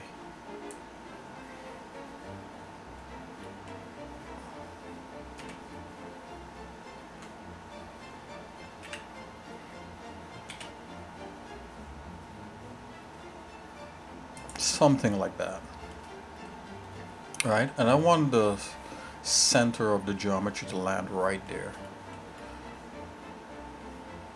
So we're gonna land, so let's actually let's let the center of the geometry land right on this point right there. I'm gonna go shift, select cursor, and then insert.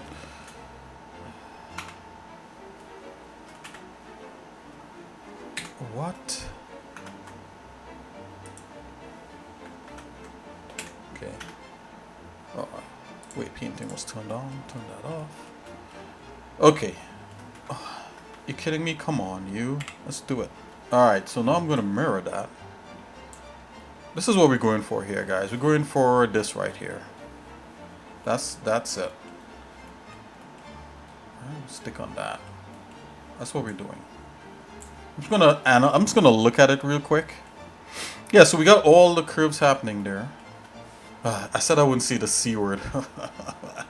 We got all the shapes happening there.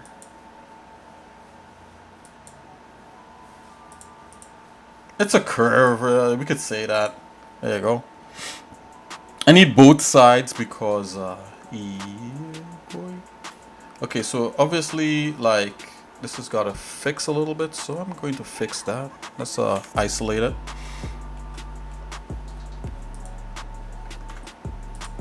Isolate. Wait, do you know how I can array multiple meshes together? Array multiple meshes together. So I can't join. So I can't join them, but I need them to be arrayed together. I think in array, isn't there like a join thing in array? Hold on. You gotta send me a screenshot of like what you mean. I think I understand what you're trying to. What you're asking.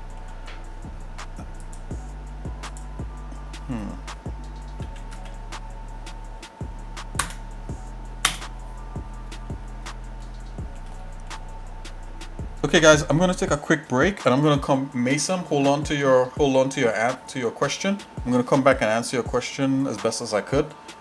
I gotta clear my mind here. I gotta go. Gotta use the bathroom. So I'll be right back.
Okay, guys, I'm back.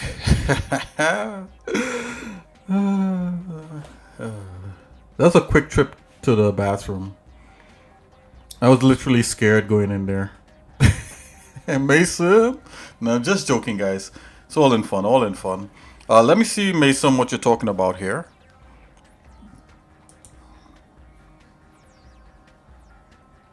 Nice.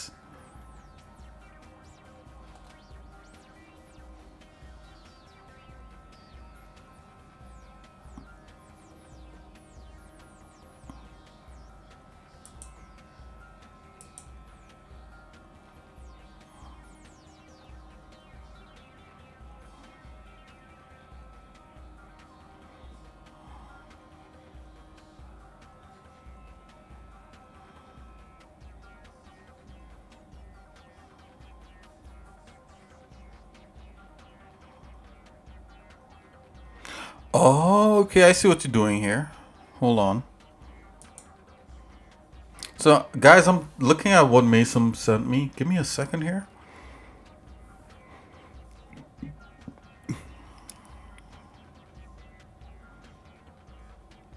One second, guys. We'll jump back into some design stuff. Right, we're about to get a little heavy with the design stuff in a minute.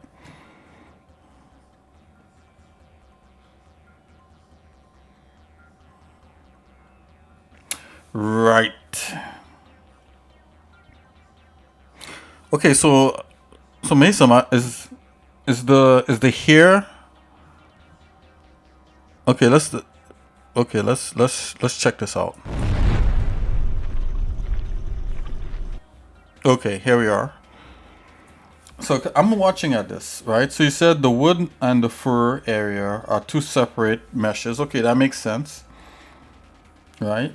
I want to join them as one because it will, yeah, you can't join it because it'll mess the fur up. Okay, so let me ask you a question about the fur. Is this fur like blender fur? What kind of, hold on here. What is generating the fur? You want to make a bunch of sheep to follow after one another along the curve. Yep. But that might be a thing. What is making the fur? Is the fur being generated in blend? Is it blender's fur or is it like what kind of fur? Is it a mesh? Is it mesh fur?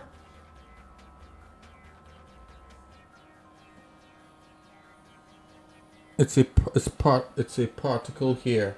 Yeah, no, that's the tricky part.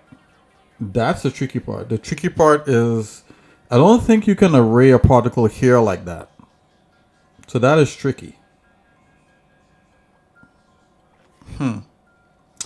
Let more think. Hold on. Yeah, I don't even know if that will work for you. Yeah, I mean, even if you make the, I don't know what this looks like.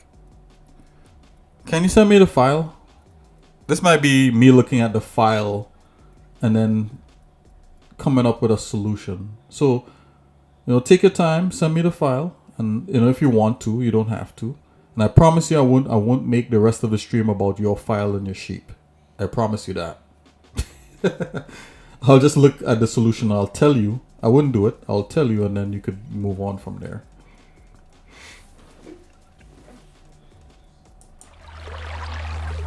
Back to the desktop.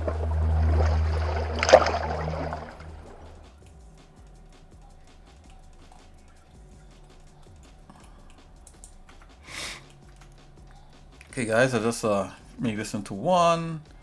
Now, when you're making stuff like this, you could technically just do one side and mirror the other side. Yeah, that's what I should have done. Blah, blah, blah. Let's go back.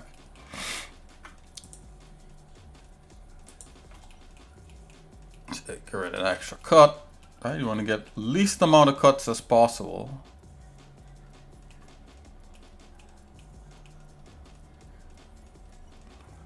No. I mean, okay. If you don't want me to check it out and you thought I had a faster answer, maybe that's cool. But no, you could send it to me. I like breaking away once in a while. Nothing's wrong with that.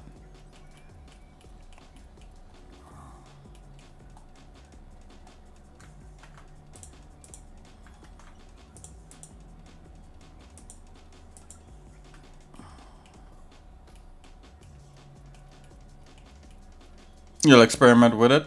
So basically, okay, if you're doing that, let me think. What you might want to do.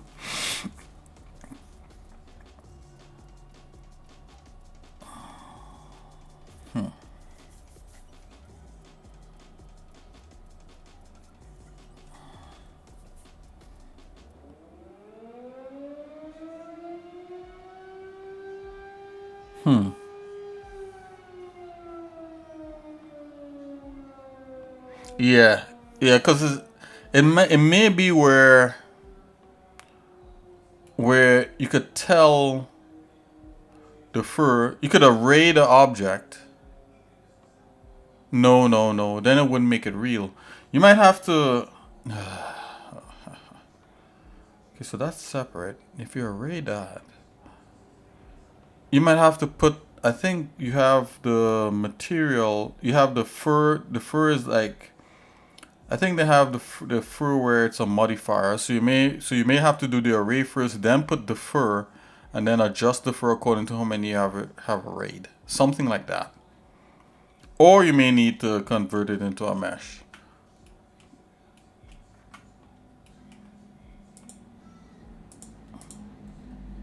I've encountered something like this already. Something close to it, not quite this, but something close to it.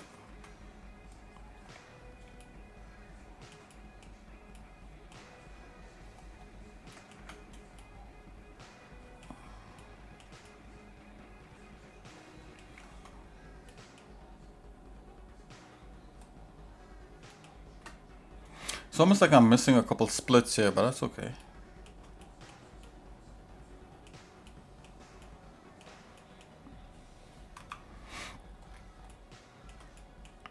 Okay, let's duplicate this. Let's mirror it.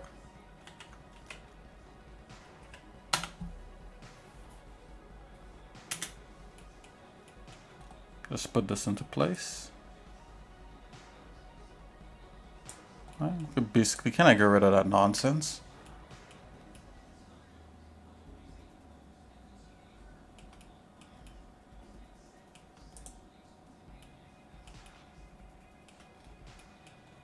Let's get rid of these things.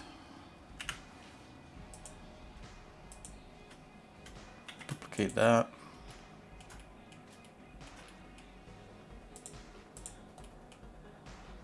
Bring this over here. I'm gonna get rid of this, close that, don't save.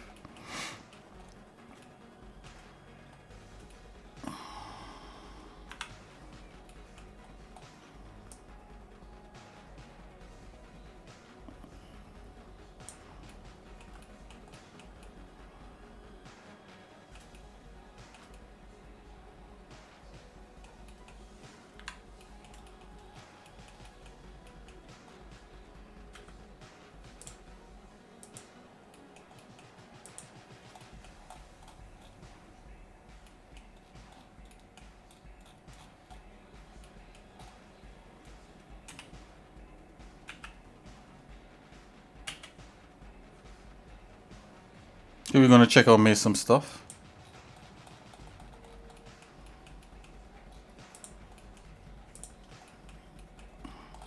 I'm a little curious myself.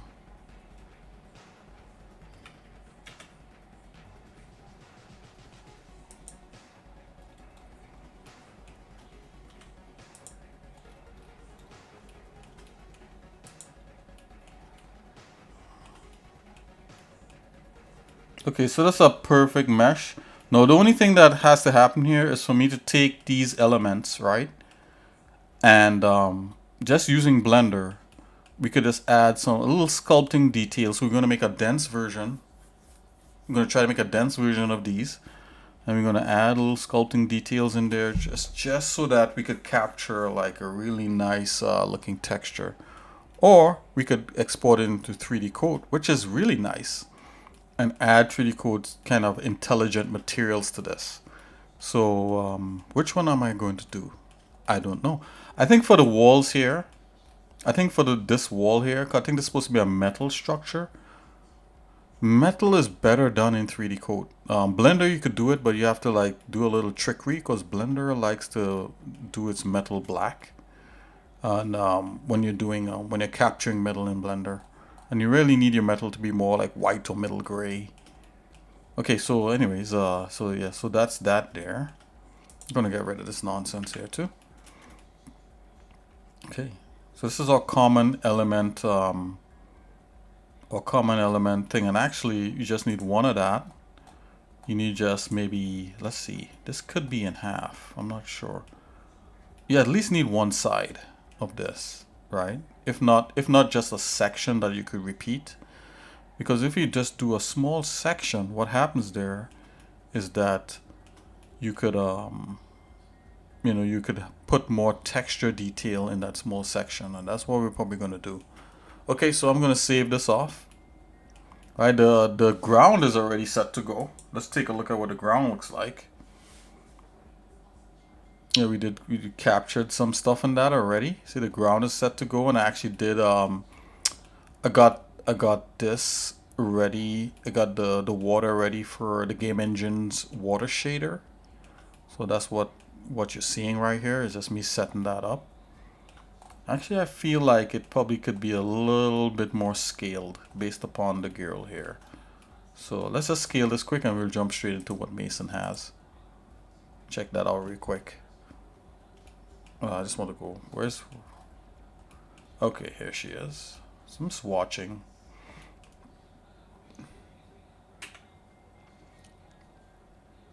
Scale Y. Okay, let's do a little bit of that. And then also what I'm gonna do.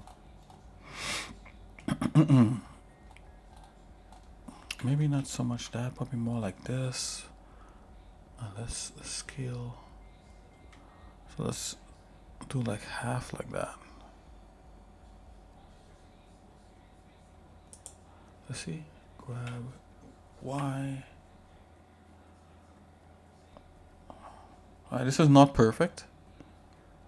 I'm well aware that in a lot of games there's like flow maps and stuff like that.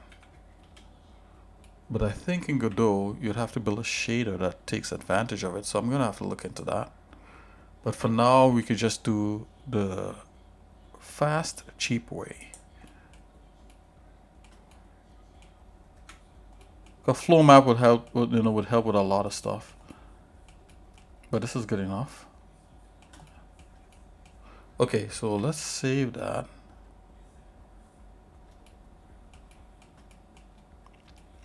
Alright, so we're getting there.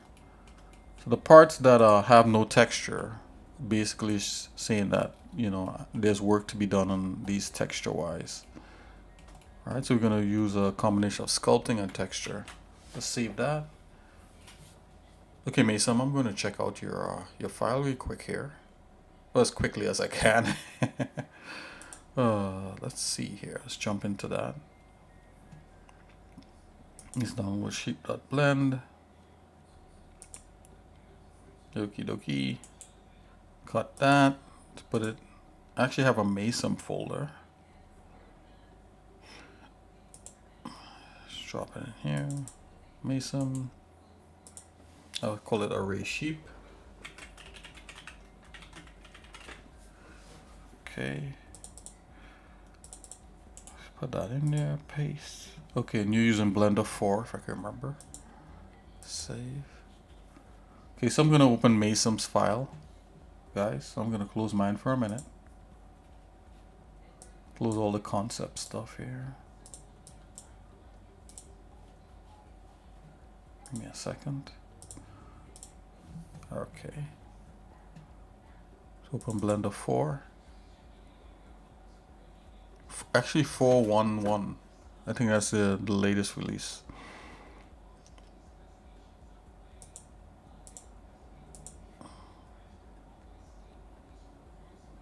I was doing a bunch of cloth tests, guys. Show you guys real quick. Check this out.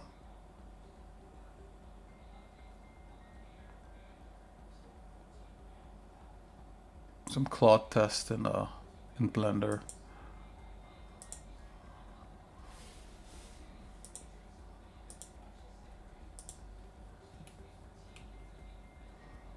It's a particular thing I saw, and but I still have to work on it.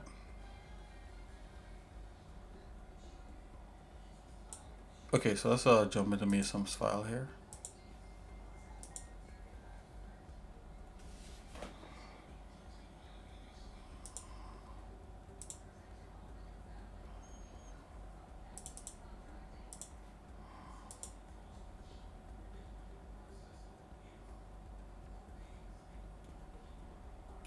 Oh, nice. That's so cool. Haha, I love it. Array sheep.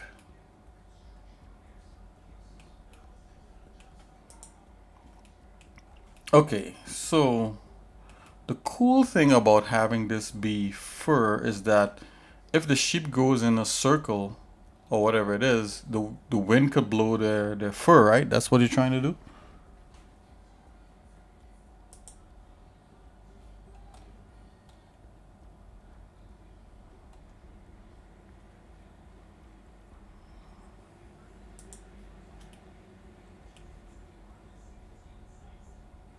Let's take a look here.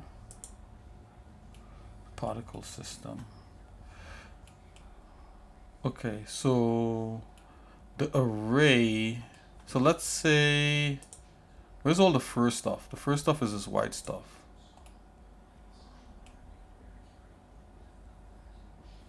Yeah, you got some info about it already? Okay.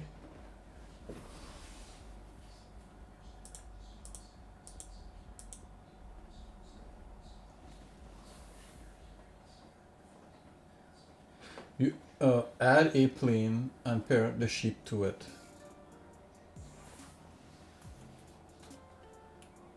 One added plane and parent the sheep to it. Okay.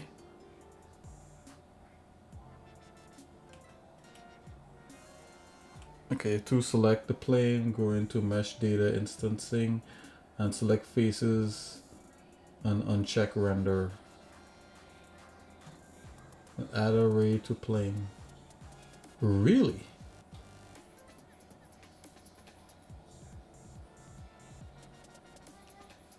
Disable viewport display for original sheep. Oh. So it's basically going to take the one sheep and instance it. Going to mesh data. Yeah. Oh yeah. You could. All right, and you array the plane. Right.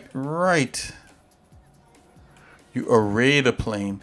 But wait a minute. Hold on here. Yeah, I remember you could do that. So wait a minute.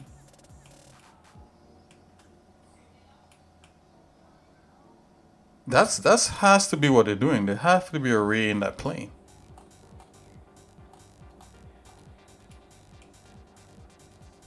Yeah, add an array to the plane. Yeah. So you telling me that's gonna work with a fur also? Hold on. You're gonna send me? Okay, let me. I know I'm jumping ahead, guys. Hold on.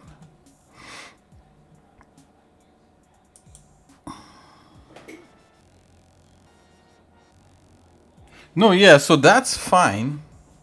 Yeah, that's fine. But does the fur follow it though? That's the thing. Yeah, that was my thing. My thing is if let's see if the fur. Well, I could test it all right now. Hold on. Oops. Hold on. Let's test it out. Yeah, I know about that one. That's how you could do trees in architecture.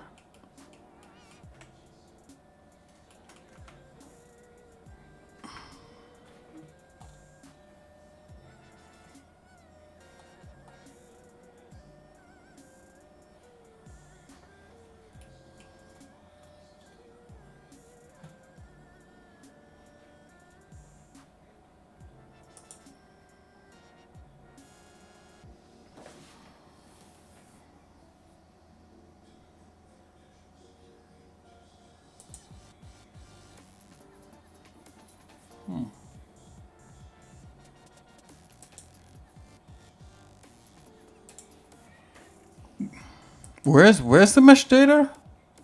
I remember doing trees like that a while back. Like I did a row of trees like that.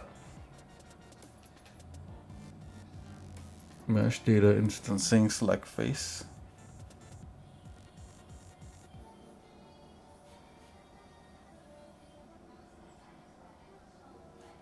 Oh, okay, okay. Yeah, let me jump into it.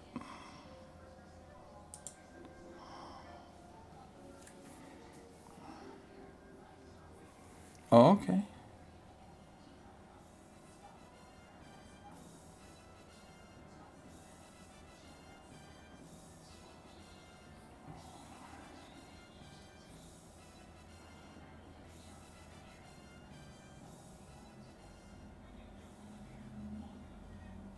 Oh, okay, okay.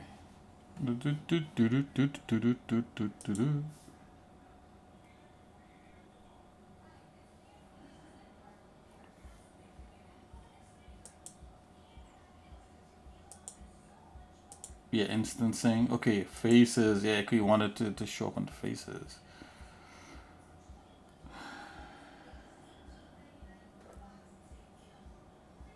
Yeah, you guys do viewport or whatever.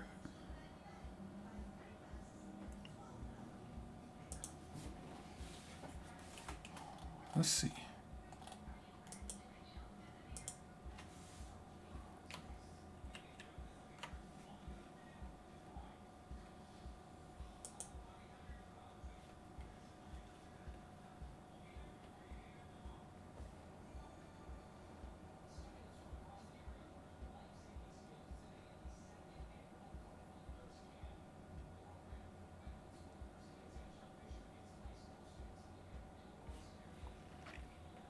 Yeah, add an array modifier to it.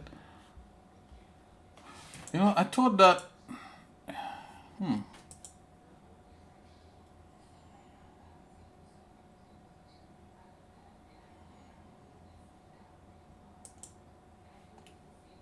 Yeah, look, it's doing the fur. It's doing the fur. So there you go. It's doing the fur right there. You see that? It's doing the fur with it. That's hot.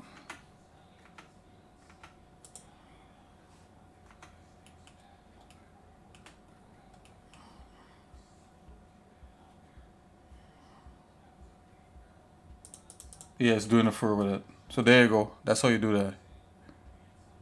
Okay, so yeah. So there you go. That's how you get your stuff happening.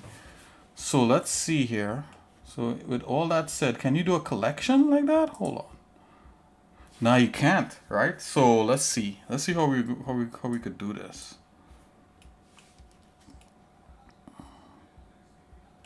Let's try. I'm gonna try to do it in a smart way. So you want the sheep to go around this circle? Is that what you want? You want the sheep to go around this circle? I'm just asking. Okay, let's see if we could do this in a smart way. If I... Yeah, that'll definitely go away. So let's make this... Let me move.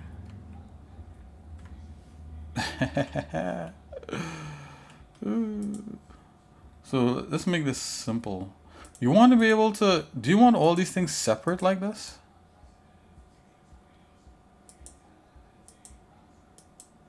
Do you want all those things separate?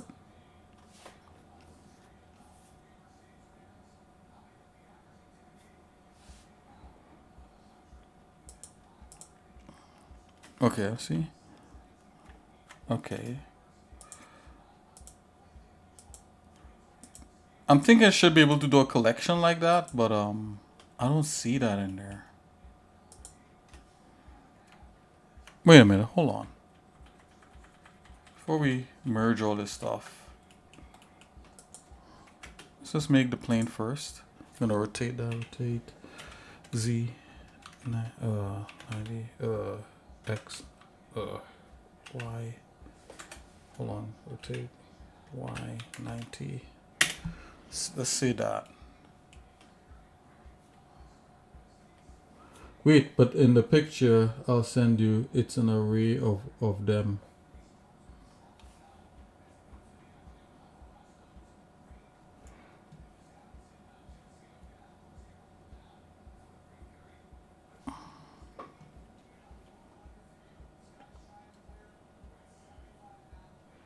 Yeah, it's an array of them, but I think they merged the head, the monkey head, and everything is just one thing. I think it's all one. Let's see. I'll show you the picture, guys. This is what he's talking about right here. I'm thinking all this is one. I can't zoom in.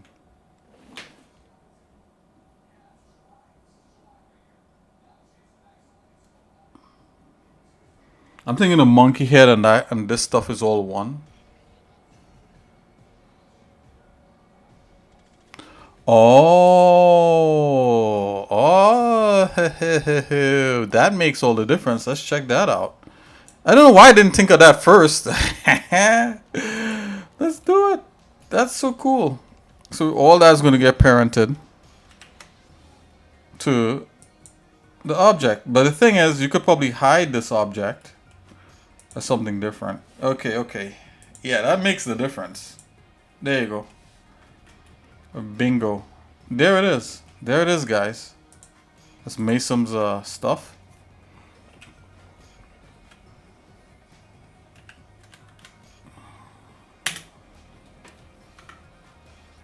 Here it is.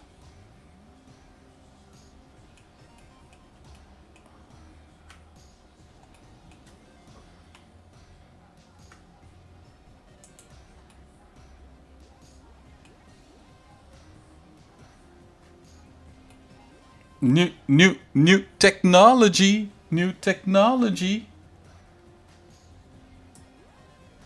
So what you probably want to do with this is to, let's see. Let's think about this for a minute.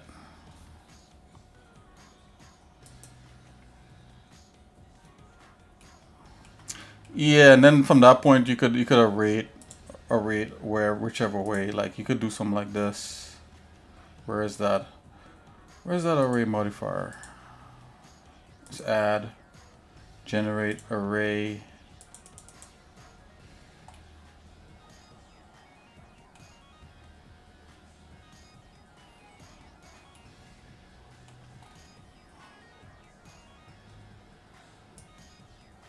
Oh, wait a minute, what's going on? The wrong thing at array modifier? Okay, let's try that.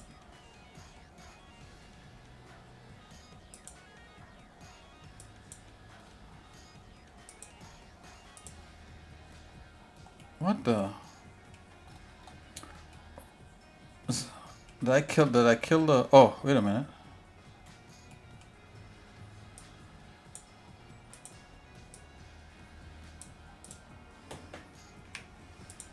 Okay, I'm gonna start over. Okay.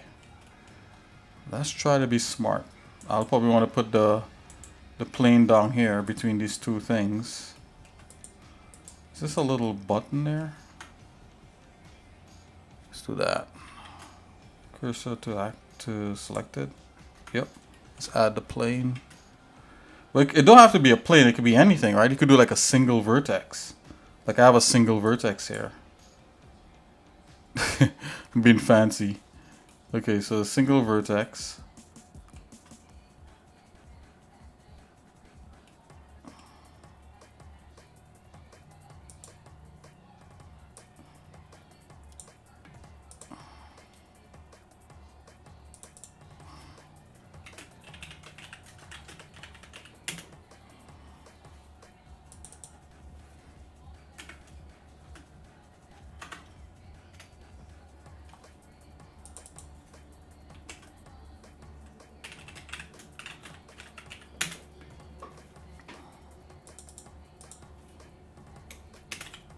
Okay, array sheep. Now let's bring all the sheep over to this single vertice. Let's select that. So let's have anything to do with the sheep. Let's then select that. Parent. Come on. Control P.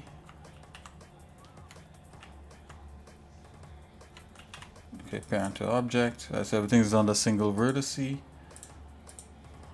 Let's see. Oh, why is that on? Turn that off. Turn that off. Turn that off. Okay. All right. Array modifier. Generate array.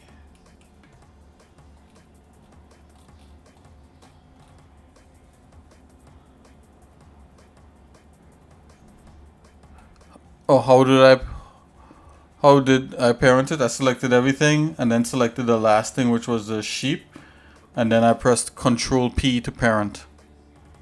And you just select the first one. Wait a minute, so I'm not getting the offset again. Like what am I doing wrong? Oh, wait a minute, hold on. You gotta come in here. My bad. Come in here and you gotta do vertices.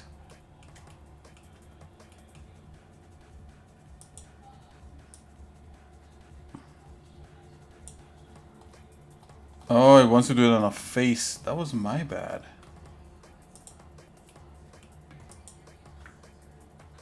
Okay.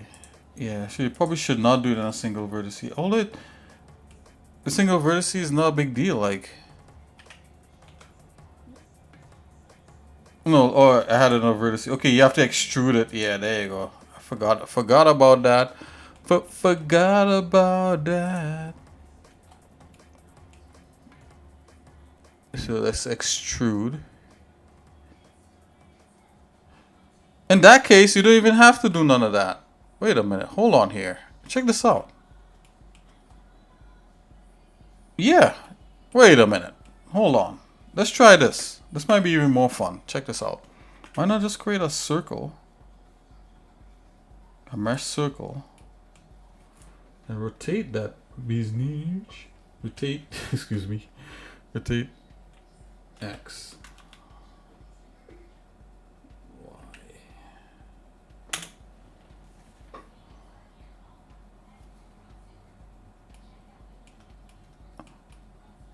You have to extrude from the vertex. Hold on, let me try something here. I just want to see if like my theory is even makes sense. So I want to select everything minus that. I just want to select the sheep. Oh boy, why is that selected? Turn the point light off. Select the sheep alone. And let's parent the sheep to this. Parent to object. I just want to see. This might be a mess, but I just want to see if this works. Yeah, there you go. I knew that would have worked. But is it actually working? Hold on.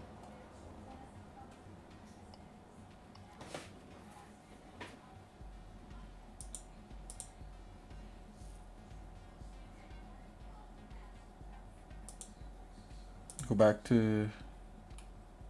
Yeah, you didn't even have to... Hold on. Like, I didn't even have to add an array. 'Cause I remember doing something like this without adding an array on here. The only thing about doing it this way, it doesn't orient. It doesn't orient to the curve. It doesn't orient to the curve, right? So yeah. But what the array does with the plane, it duplicates the plane. So check this out. So okay. I think I got it. Let's because I remember doing this with trees. Yeah, you could do that. You could get that happening. Yeah. Okay. Yeah. Okay. Let's try this one more time. I'm gonna try something different. Let's go back to a single vertex. Right. Coming up with the ultimate solution here. There. Let's wait a minute. Select the single vertex. And let's do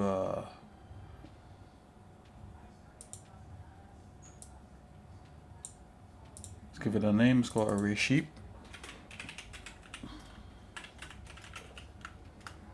Yeah, it's got to be like a line. It's got to be like a line for it to... Oh, you know what? Yeah, I think you're right. I think it cannot be... No, let's try this. Okay, so you select everything. Then you select our single vert. Select everything. And I'll single vert. Yep, and then let's parent everything to that. Right?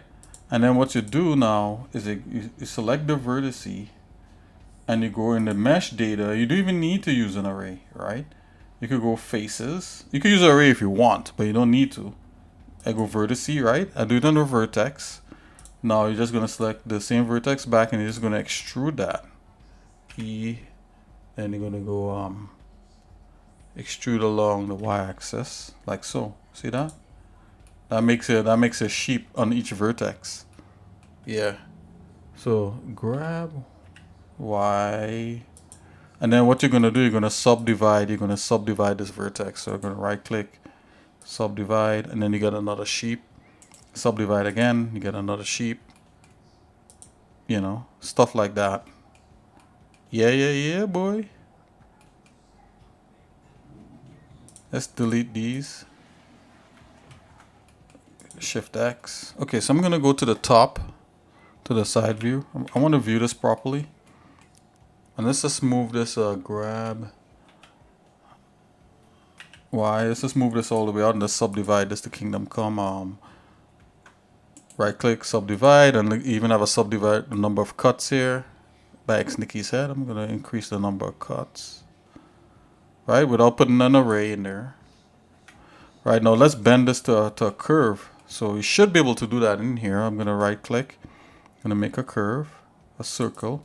But the circle's gotta be, you gotta make it a curve, right? So you go right click, go curve. Then the curve, you go under Bezier, you go circle. Let's just make the circle a little bit big. And let's see if we could conform this line here. Right, this thing, you're gonna conform this to this circle. You should be able to do that. So come here and you go add modifier, and you're going to go deform curve, and you're going to select the circle here. Right, so all you got to do now is just find the right direction to do it, and that's what causes. Yeah, look. Oh, okay. Let's try Z. Okay, so this works. So we could get it to work, but how would you know the length of each single vertex? Yeah. So this works, but the only thing is that you're not getting it to orient in the way that you want. That's a problem. So let's try let's go back to the plane and see if it does that. I just want to see something here. So if we select is that a curve? Yeah, it's a curve. Yeah, the orientation is still the same, right? And we don't want it the same. Exactly.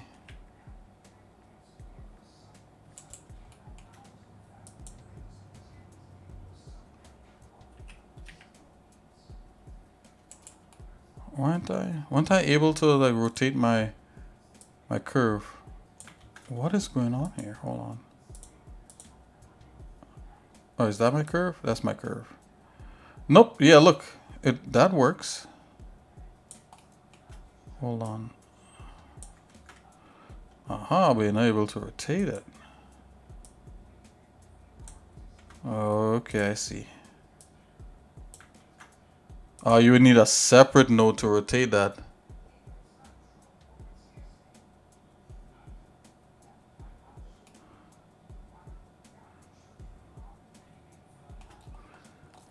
Yeah, it's like you want it around this circle, right? Is this a curve? What is this? Oh yeah, this is a curve. Here you go, Bezier curve. Let's do it on your thing. Nope. Yeah, there you go. It's like that.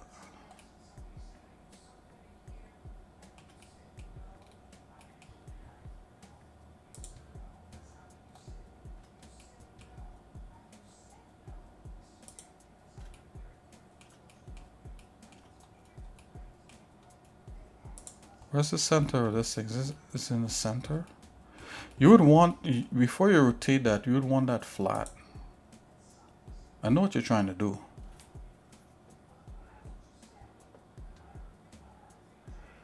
Oh, the Colosseum trick.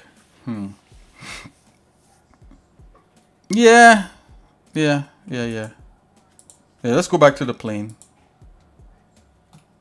Let's go back to the plane. I just was. 'Cause I know that you didn't need to add like an array to get it to duplicate like that. But yeah, you're right. You're right.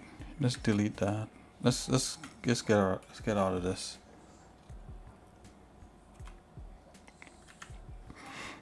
Let's add the plane. Let's add the plane back. Stick with the plane. Stick with the plane. Making things more complicated than they need to be, right? Okay. I just put a plane right below his feet. Select everything. Select that. Control P. Parent. So everything's parented to the plane. Put that plane right there. Yeah. Now we could like actually add the array and stuff, and it'll do the thing. So we'll just go ahead and go in here, go faces, right? So it's doing it now. Let's go ahead and add the array. Yeah, I see what it's saying. Let's add the array. Generate array. There you go. Instead of on the X, let's go along the Y. Let's go 1 on the Y. Well, it's overlapping. We want something like that. You want a sheep kind of like that, maybe. Right, and just increase the count.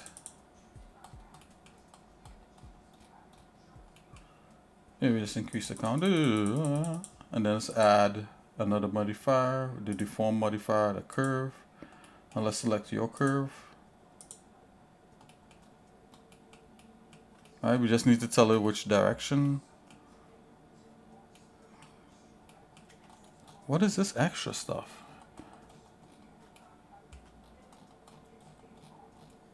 Oh, it's messing up the eyes and stuff. It's okay. Let's see here. Let's go Y.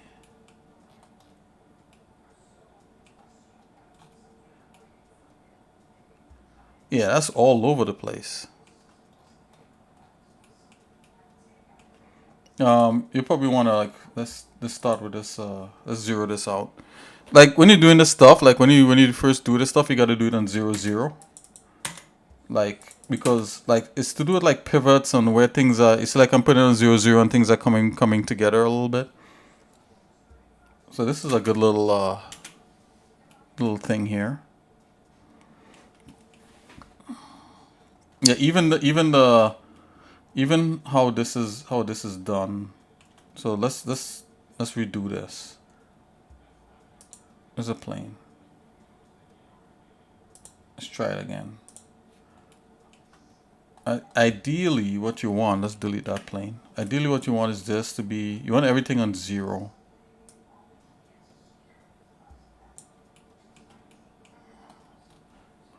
And what I will do, I'll make all the pivots on 0 also. So let me show you how to do that. Just bring the cursor in the center, like I'll bring it by the feet. Let's bring the sheep over there. Right, so this looks good right here. And I would take all the stuff and bring it to like 0. I think that'll probably help a little bit. So I'll bring the cursor to 0, and then I'm gonna bring all the pivot points for the eyes, everything. I'll just bring it right there for now. Let's just see if this works. I'm just gonna save this, and then I'm gonna make a plane again. Right, let's keep this here. Everything now is on 0. That's on 0. Oh, let's change the scale. Let's put the scale back to the scale is like 25. Let's bring the scale. Let's zero that out. Oh yeah, let's zero out all the scales on this stuff in case if anything is scaled. I don't think anything is scaled, but I'll still zero it out by apply rotation and scale. Okay, let's parent that back. Parent to object. So I just want to make sure everything is parented. Yep. Alright, so everything is on 0. And still, Blender could still screw up the placement of this, like, because when you're doing like stuff along curves, it always screws up like that at some some point. If we take this and we put this along the curve, let's see if just the plane by itself will work. Hold on. Let's put the plane along the curve. So we select the plane and let's see where the plane is gonna land. So go deform, deform and curve, and let's choose this curve right here. Whoa. That's some odd stuff. Why did that do that? X, Y. Whoa, Z. Whoa, look at that. Look how it does it. What?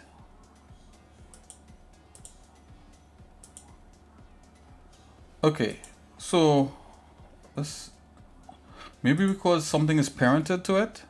I'm gonna lay a busier, I'm gonna lay as a straight up, let's try another circle. Maybe because I zeroed it out. Okay, let's try this again. This should just be able to go straight to that without any weirdness. Deform, curve, pick.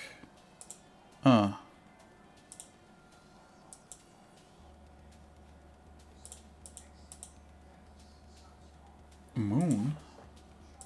Oh, this is not a bizarre. Set that. Curve. Okay, circle. There we go.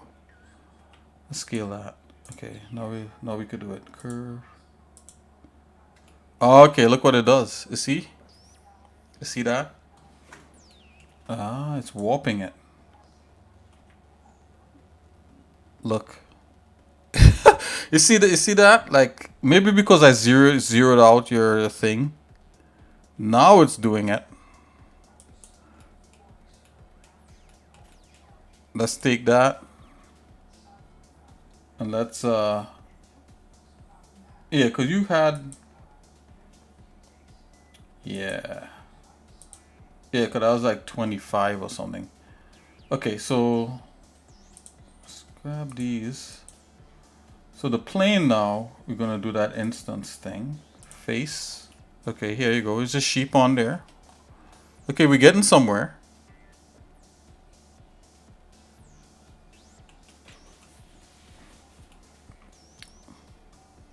It's facing a different direction, maybe because of how the vertice or how the curve is directed. So if I take the curve, like the new circle, let's hide your circle for a minute. If we take the new circle and we reverse the direction, it should face the right way. So I'm gonna go switch direction. There you go. That's kind of correct. So switch direction again. Oh, okay. Switch direction. Let's stick with this one.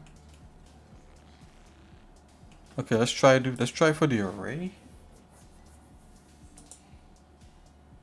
So what do you want to do first? You're supposed to array first and then the curve. So let's just add the array, generate array. All right, so we're gonna put that to the tippy toppy. Ah, look, it's doing it. Look, see?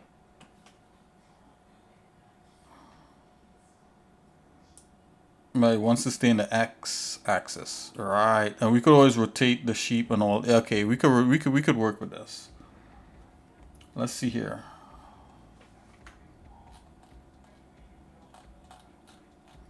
Let's try rotating. Rotate. I wonder if Z 90. Aha! Look at that. I'm tricking it. We're tricking it. So what I did, I rotated the actual, I went into the sub object and rotated the plane. So if you get better results than this, let me know. But I have to like do this kind of trickery to get it to work. Let's go, if we go minus 2.5, it'll go the other direction. Yep. I think they're too close to each other's butts. So we go minus 2.8. Okay, if you don't know exactly what I'm doing, you can look back in the after the fact. Well, I'll give you this. I'll give you this file. So this is what you wanted, Mason, right? Like this.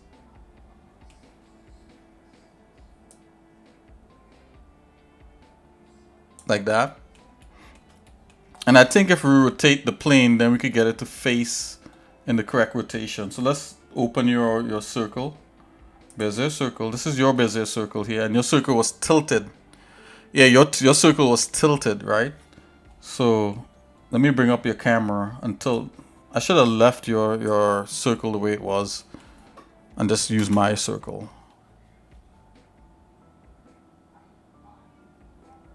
Yeah, like you just want the curve, right? So what I'm gonna do, I'm going to select I'm gonna select my curve here, and let's see if I move my curve, what happens. You see what happens there? This is a problem that we was getting with the thing. So I'm gonna put your thing back into position. Do you have the value of what, or do you have the values of what yours was positioned as?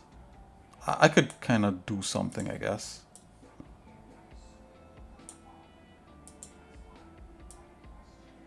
Or something like that.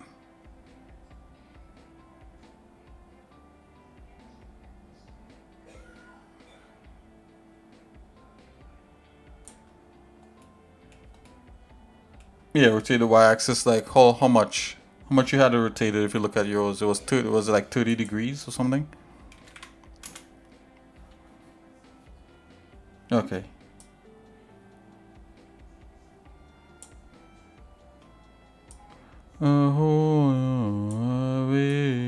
Israel.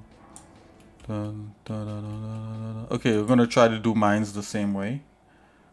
I think it might explode, but let's try it. Cause you have like cause you want this as a graphic, right? You want this as a graphic going like that.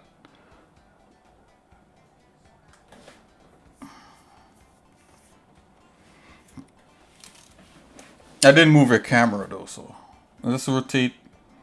Okay, I'm gonna rotate it 30 degrees. Yeah, see how that exploded like that? Yeah, animation of them rotating. Okay, so see like how that exploded like that? Let me try adding this to a node and see.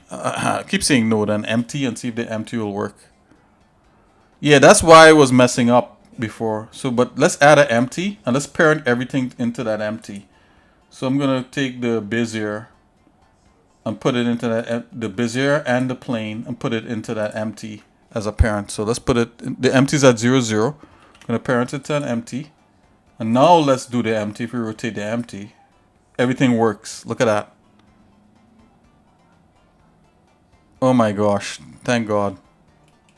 I thought I messed up his stuff. It's like, oh, Nick pretends like he knows what he's doing, and it's like, it's all screwed up.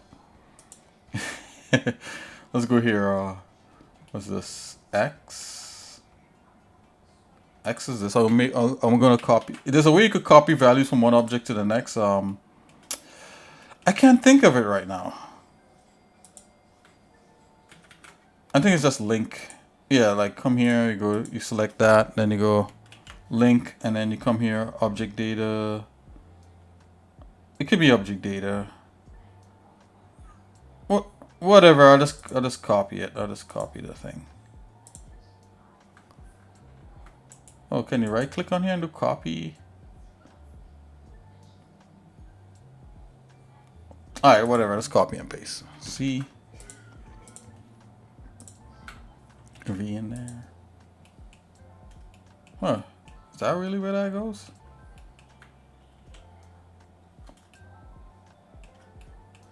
Why is that saying 0? Oh boy.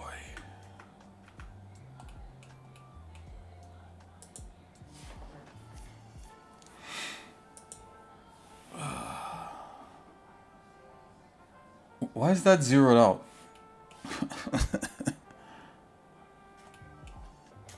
Hold on, guys. Give me a second.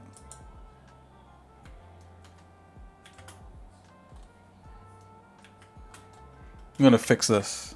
What is going on with Blender? Okay, finally got it. Okay, selection to cursor. There we go. Now I'm gonna zero this out.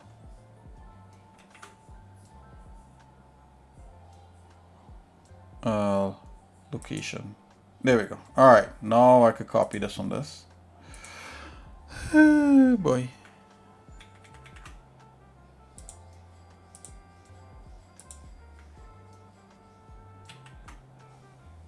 There you go.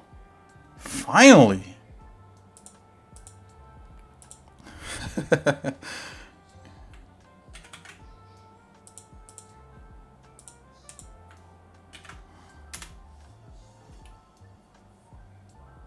It doesn't do the Z value? Why? It's a 3D. Mason, you saw that? You see that? It's not even doing the Z. Oh, wait a minute. Hold on. I got the wrong thing selected. All right, guys. My bad. My bad. My bad. I got it. Is that we're moving the empty. That's why. Guys, come on. You gotta forgive me. It's the empty we're moving. Just remember that. We're not touching the circle. We're touching the empty that is parented to. There you go. And then 30 degrees on the Y. Bam. Well, would you look at that? Now we could like just do some tweaking. Yeah, because that's not. Yeah, let's tweak that. Alright, I'm gonna try to rotate the plane itself. So with that, I don't know if that'll work though. Man, that's wild the way that's all twisted up in there like that.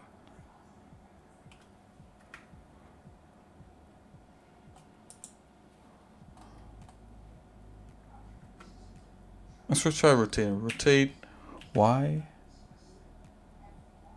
Oh, you know what? Hold on here.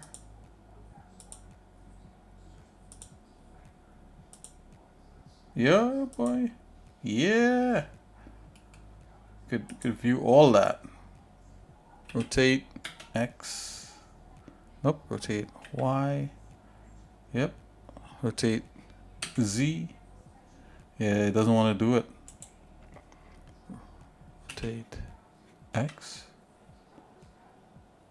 It's kind of doing it. So it's a little wonky. Oh, look, we got it. Oh, I got it to rotate. Mason, don't try this at home. Just joking.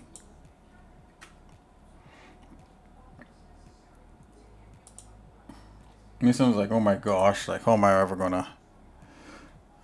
Okay, was it one sheep in the thing? Do I have a sheep? Sheep's correct.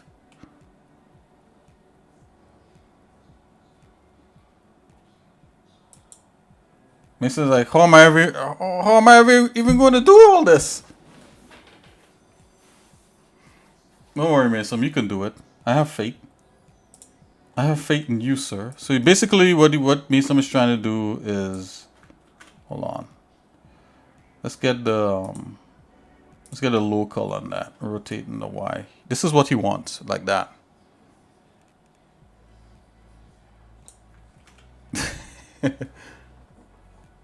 What do I mean? Nothing, sir. I'm sorry. Check it out. To follow much. Yeah, I'm gonna give you the file back.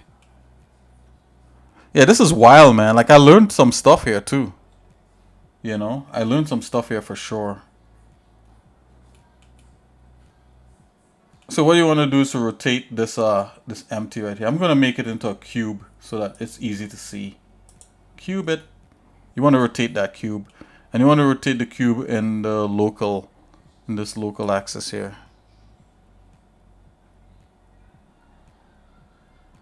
Oh no, I was asking if the orientation of the sheep here, no, or if the sheep is correct. Did you just have one sheep in the frame? Is this supposed to be one, or is this supposed to be like an arc? Like, I'm not sure if it's like. Cause right now I have three sheep in the frame here. Like, did you just have this the one sheep? How did you do it? Oh, you had a few. Was it more than this? Oh, 5 in. You had 4 to 5 in this one frame right here. Okay. Okay, I could do that.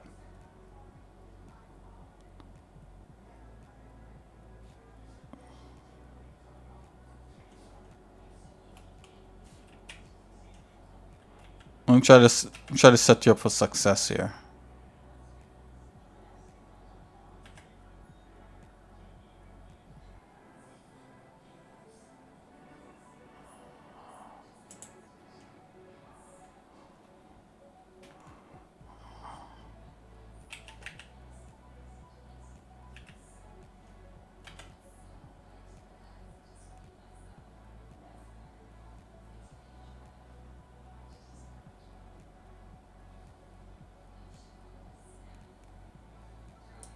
Okay, I think that's looking pretty good.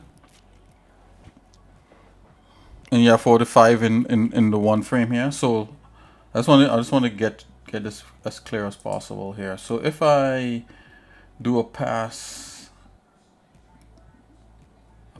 out.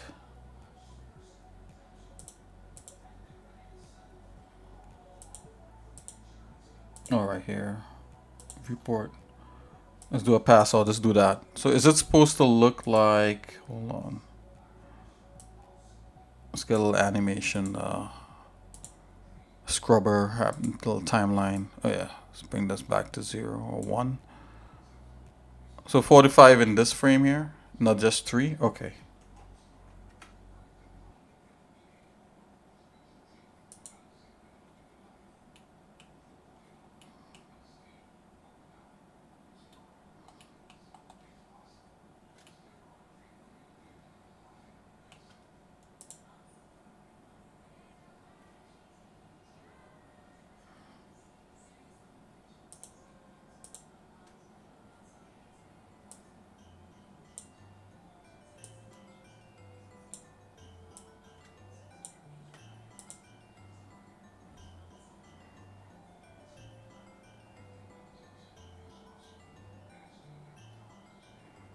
Going on a reel. Okay. Okay. That's so cool. I like your projects. They're very fun and practical, you know.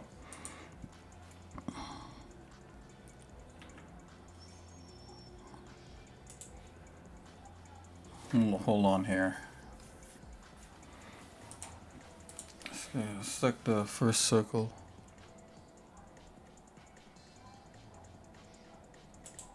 Okay. Select the plane.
Okay.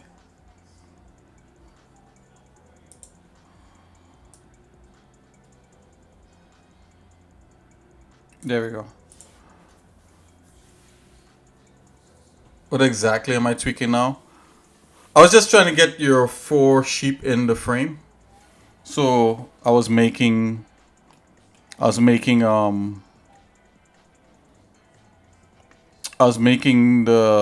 the space between them a little less, and then making them a little small so that they could fit in. They could fit in here.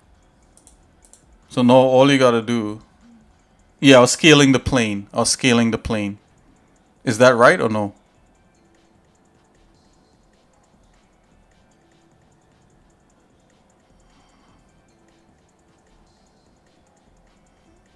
I'm gonna give you back this file now.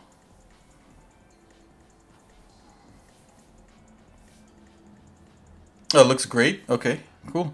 So all you gotta do is just that's all you gotta do is rotate that. Rotate this little icon here with the sheep. and animate it. You know, you got that. I'll send this to you now. What does it look like rendered? Ah, nice.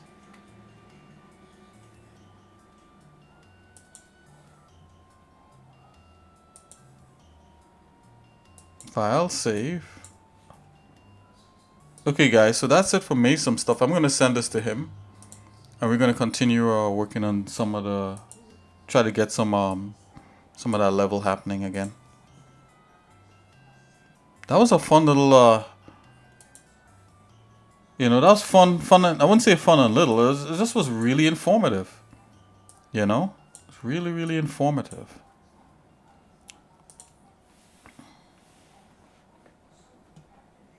I guess if you put your wood material back on the, you know, back on the one of the sheeps, all the sheep will get it. You know, you just have to probably point it to the wood file, to where the wood file is.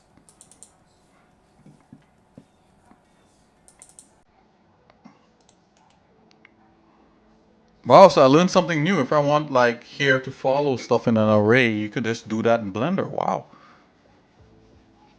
With that instance thing. That's amazing. I remember doing the instance thing with trees in Blender, which was really amazing to do. But I have to remember. You see, like all these little tips and tricks. Oh my gosh! You know, so that's why we need like a AI. We need a Chat GPT in Blender, and then we ask it questions, and then it tells you how to do it in Blender, or it does it for you. That's what we need.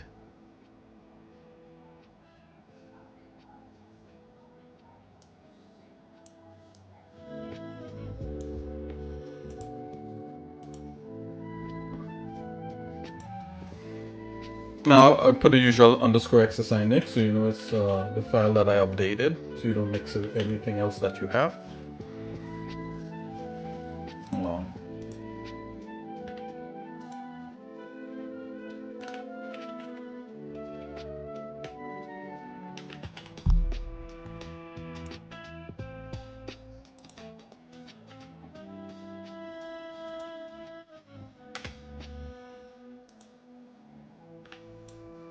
Okay, I'm saving this thing here for Mason. So sheep. Yeah, boy. Let's upload the file here.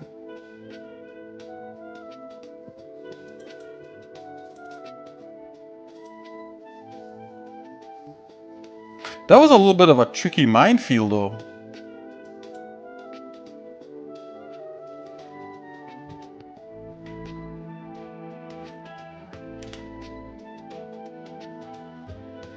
There you go, sir. I just sent it to you.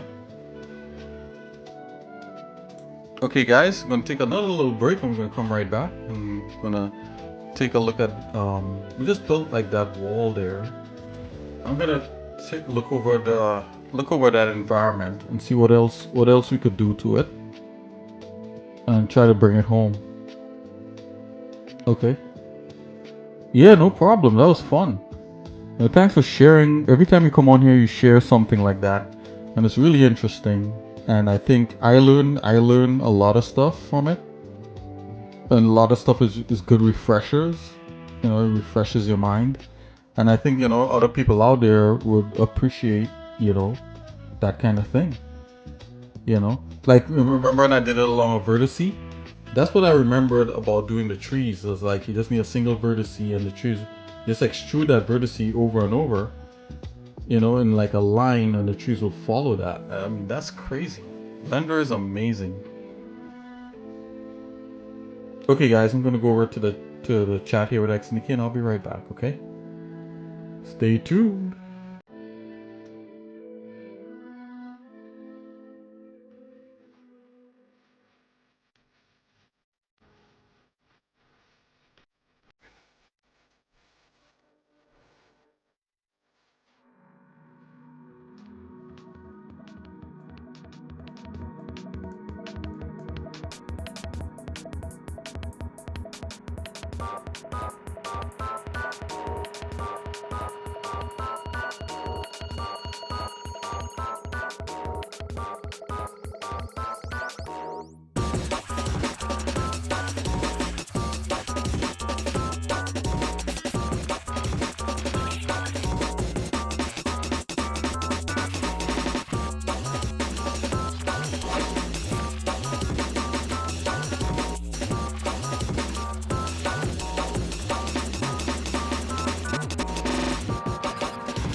Okay guys, taking it down a notch. How you guys doing? I'm gonna come back here into that level and do a little bit of cleaning up, and then we'll see how far we can push this. Okay, let's go.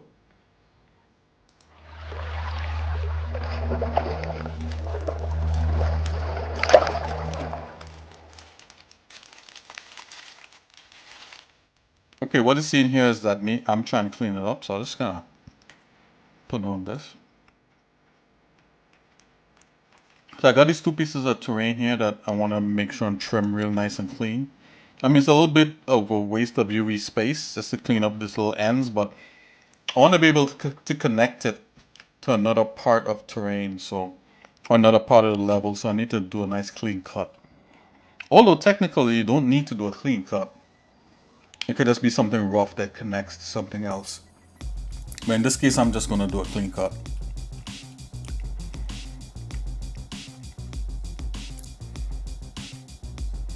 Guys, we're on the last leg of the stream here. Just letting you guys know, one more hour to go, or a little less than an hour. Actually, probably something more like 15 minutes. 15 minutes to go, guys. For everybody that hangs out to the entire stream, or who lurks, and you know, people who stay in chat here with me and talk, I just want to say thank you. It's truly appreciated all the effort that you guys put in, especially for those of you living in Europe, different parts of Europe with different time zones. I just want to thank you guys.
So yeah, coming back to that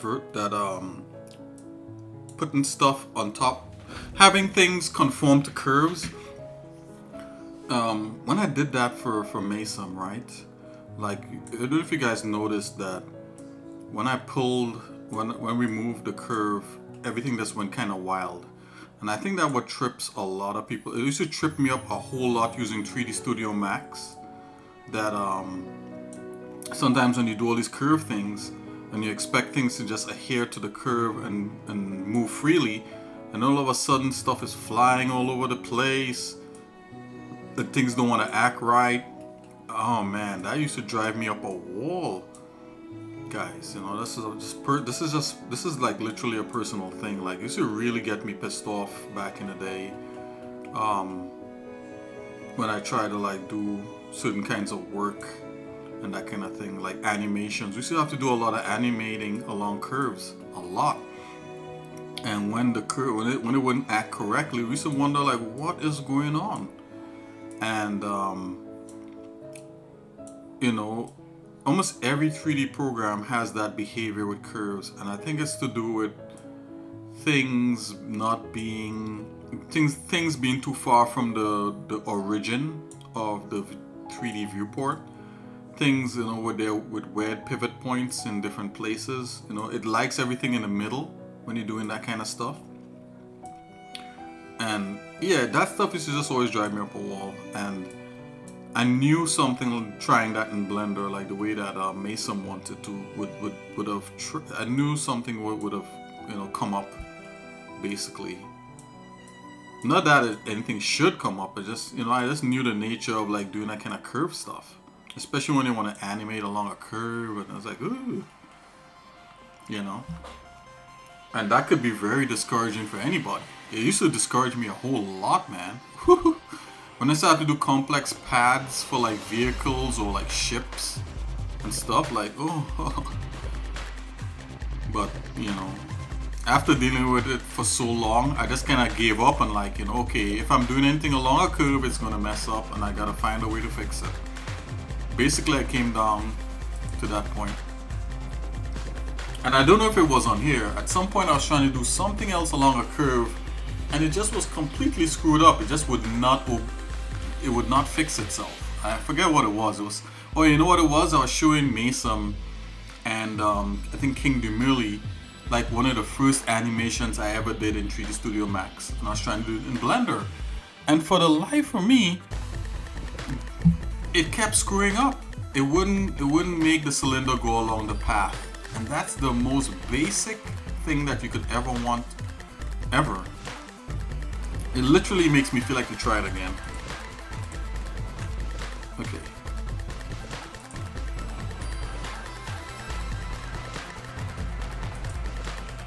Here we go. Let's delete.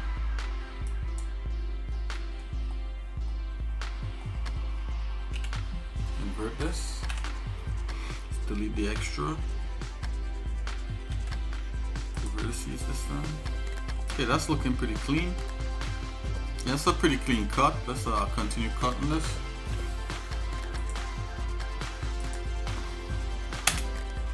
I just want everybody to know out there too. I mean, I still struggle with a lot of things when it comes to 3D. I hate to say Blender because Blender is really nice. You wouldn't believe, like, sometimes you go in some programs that are supposed to be like really professional, and you wouldn't believe sometimes like the results you get. You'd be like, what? But it's all part, I guess, of being like a 3D artist, like kind of learning to work with the tool in whatever way it is. Where's a cut? Where's my cut through? Is that cut through? Cut through is C? Yeah, there you go. There you go. Can I clean up these vertices here? Looking for anything that didn't get a clean cut through it. Maybe I'm wrong for doing this clean cut, but we'll soon find out. Didn't this get chopped? Chiseled.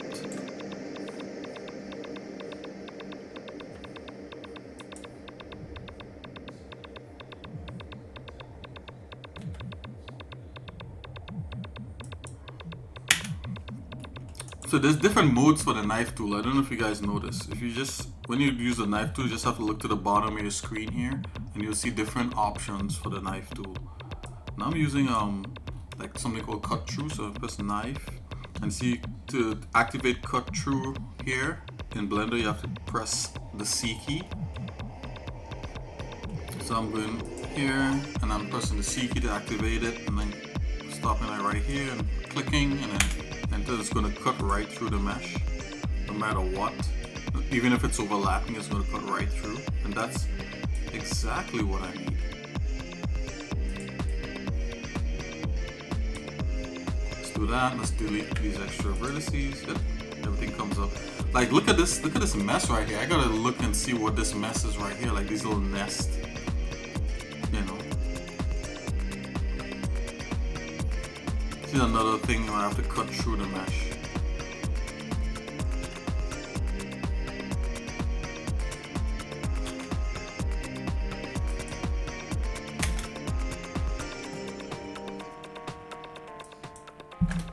Yep. Yes, sirree. Okay.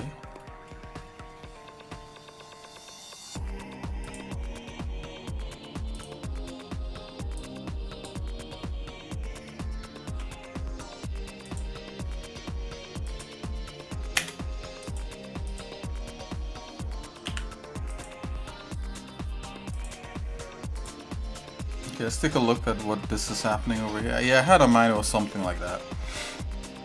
Like some stupid little gap. It's still on the wire, it's still on the material so we could see.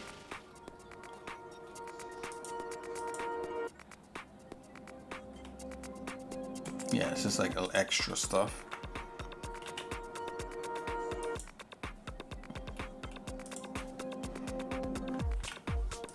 I mean, this part of the mesh, nobody's gonna see it. It's all good. Let's see this little nest down here. Whoa, what's all this? Let's L, let's invert, let's delete. This is stupid. Why is that even here? What? You gotta inspect your mesh.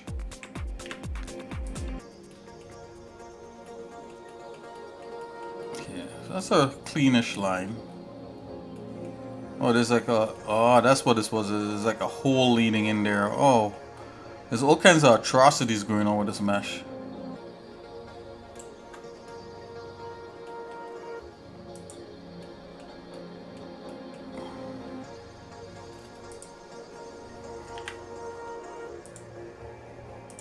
Let's just do that. Did I just make a big hole there?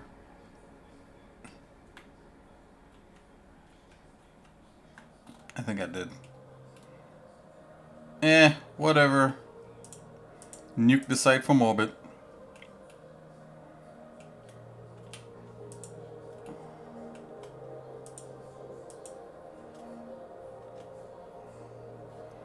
Oh boy. Yep, I made a big hole. You know what? There you go. Hole stretched and taken care of. Don't do this at home, folks. Last. Okay.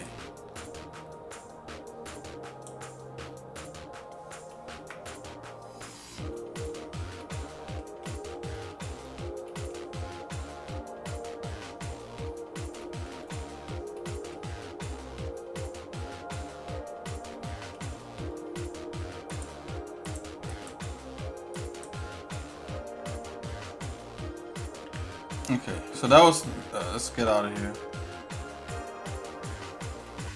Okay, so what I was doing is actually like trying to make a clean break where the terrain is right here, opposed to, so we could chain these together. I'm just gonna do a little test to see if we can. So I'm gonna select this here and this. Let's not even select that. Let's just do this. So that.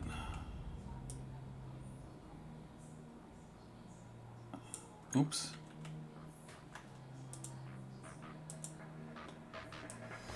Okay.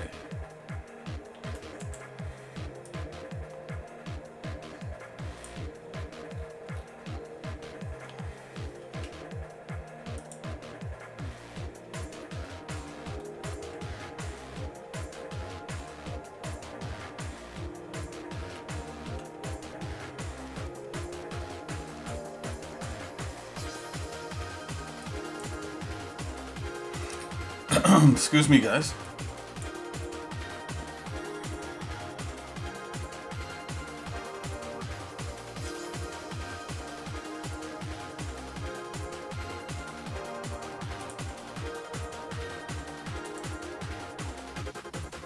Of course, the water's gonna have to be sorted out, but for now, I think this just might work.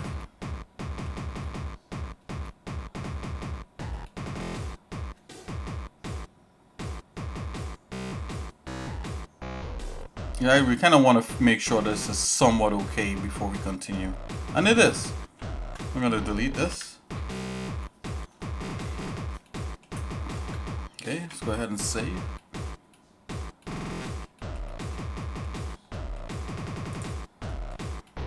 Alright. I am going to hide this standing lady here. Hide that. Let's see what layer all this is on. There's a curve. What is that? What's this? Oh, is that what is counting the... Okay, let's fix this.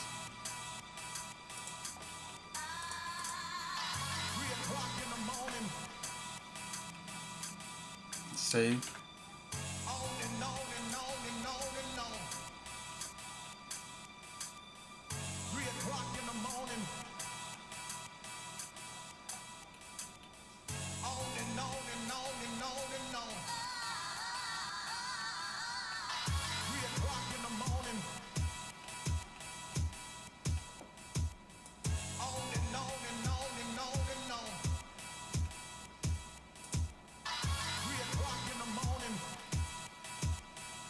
Okay, we're gonna preserve this mesh. To be honest with you guys, like this mesh is really like spinning my head. I gotta make this symmetrical, so we only could do half of it. So let's work on that. When I say let's, I mean I am going to work on that. Let's get rid of that. Get rid of this. Okay, so this is the master here. Let's get rid of this. We're gonna try to mirror this. Let's go to the top. We just need like half of what this is, and we're gonna mirror this back this way. But this is not a perfect mirror. We just want to save texture space. Let's get a mirror. Yeah, let's get a mirror first. So the way I'm gonna do that, I'm just gonna select this and then divide this in half. So let's go ahead, do something like that. We got that. Right. We go from one end to the next. I'm just gonna make a quick object that does that. The way I could do that is just to select this vertice, duplicate it, make it a new object, and just go back and select that one object vertice, and then extrude this vertice, which is so rad. I mean, like, imagine Blender, you could extrude vertices in Blender. That's nuts, guys. Alright. And then you just subdivide. It's kind of like you're using a measure tool, right? Then you subdivide it, and that's your half point right there. Let's go to the tippy top. Well, once you look at that, nothing that I have here makes that half point.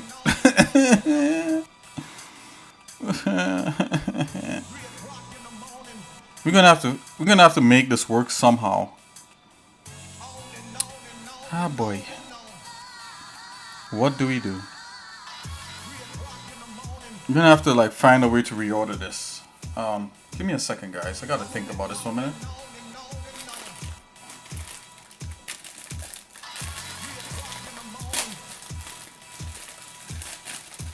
Thinking.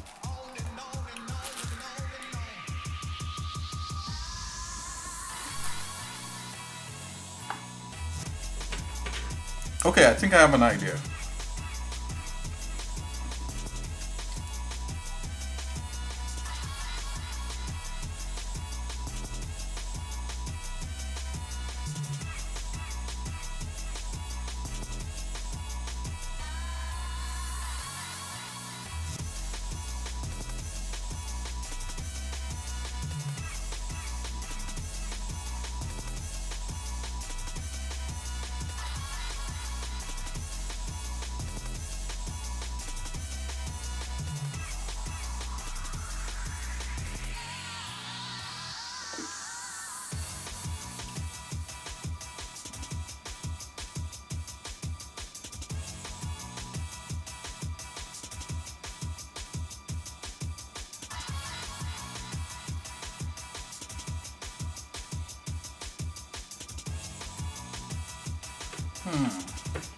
All right, guys.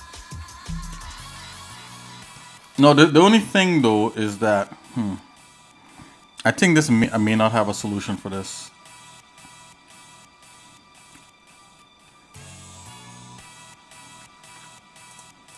There's always a solution somewhere.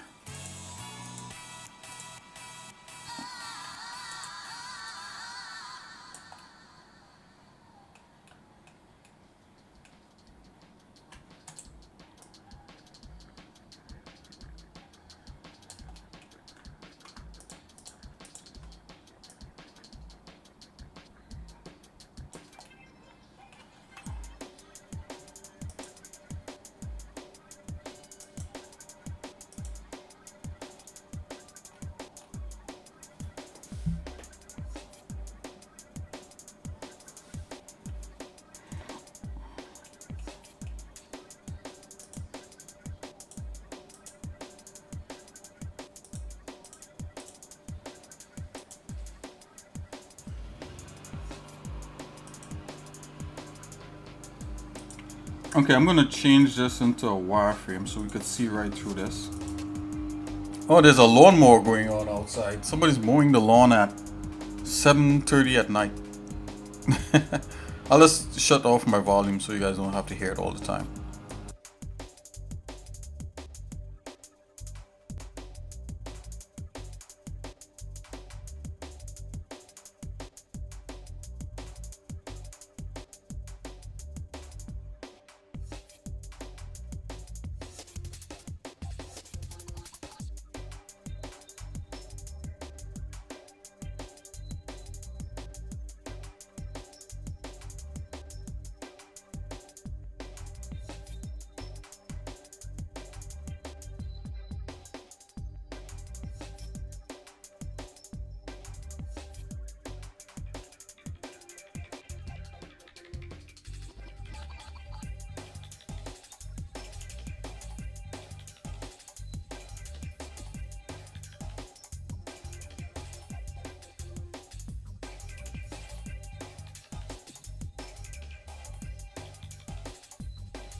Okay, the lawnmower moved far away. Well, you know, I know you guys might still be able to hear it, but it was annoying.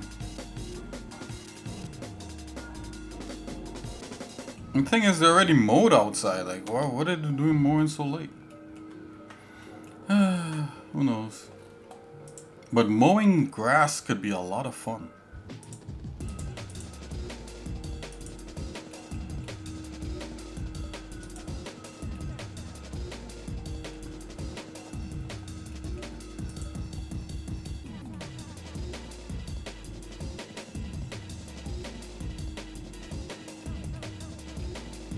Let's go to the top view here again. I just want to see where this lands.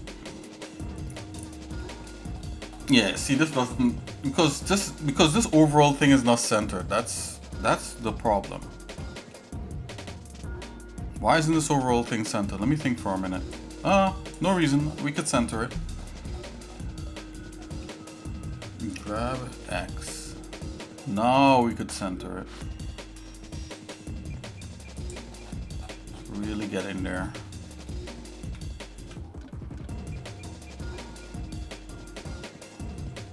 At this point, it's just a precision thing, right? You wouldn't believe I've done this stuff like in Max all the time. Like zoom right in and just try to get it as close to the origin line as possible. I know it's a little backward, but it works. Okay, let's go ahead and let's do shift for this, and let's see if we can get these things to work properly now. Do that to the center. Do that to the center. Is this still good? Still looking pretty good. Let's go wide. I don't know. That might not be a thing. Let's see. Oops. Hold on.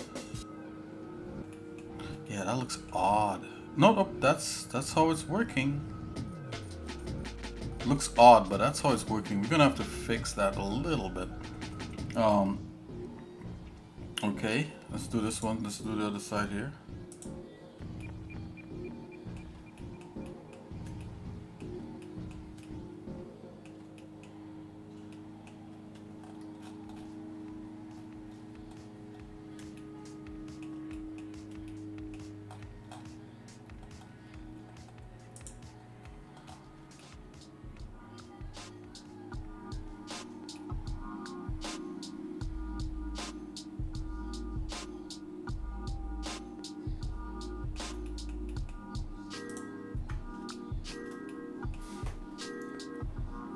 Okay. Gonna clean up a few little polygons that we probably would not see. Might as well do it now.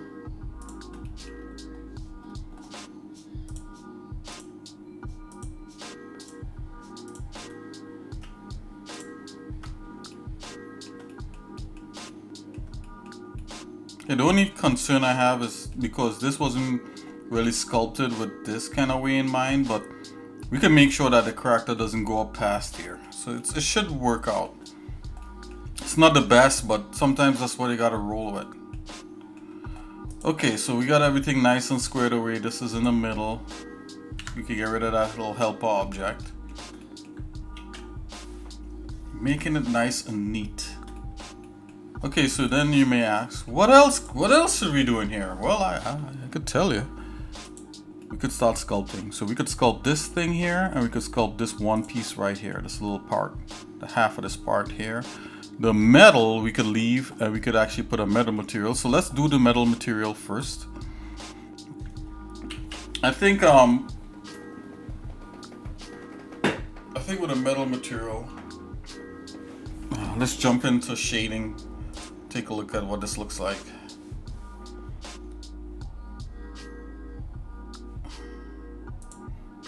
So all the normals and everything should be nice and squared away.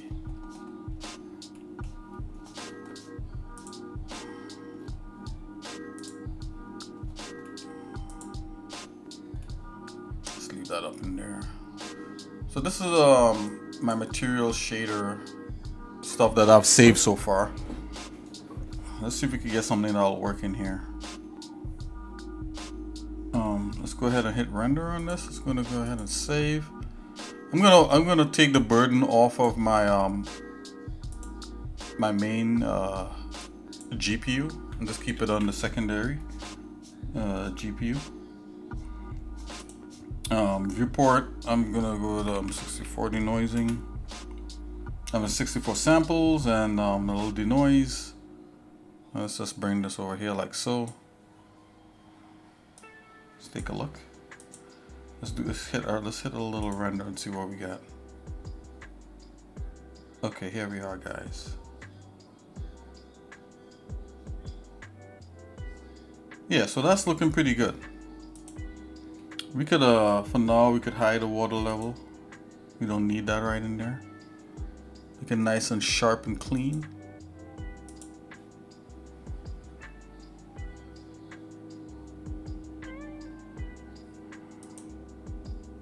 Okay, let's work on the.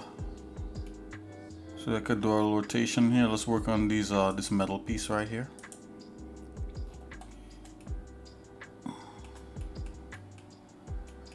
See if we can get those looking like something.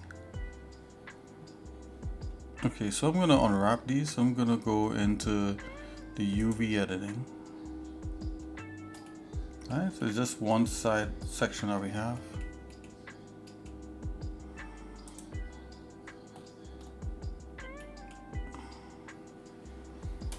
Let's press 10. Let's rotate scale, okay. A, and then I'm gonna U, unwrap, smart unwrap, island weights all the way up, imagine,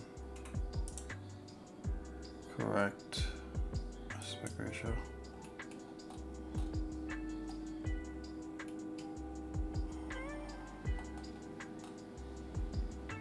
I'm going to pack this, quality is 700.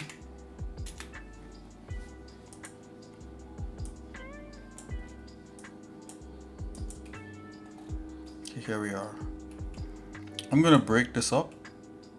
So to do that, you know, the UV editor in Blender has different modes. So I'm gonna come in here. I'm gonna go into the mode that's not shared. Yeah, it's like UV sync selection. Yeah, I don't want that. Come out of that. I don't use that much. I'm gonna disable, and I'm just gonna break up these sticks into sticks. I'm just gonna select like this. This is one set of sticks, and I break those. I want the I want the packer to use as much space as possible.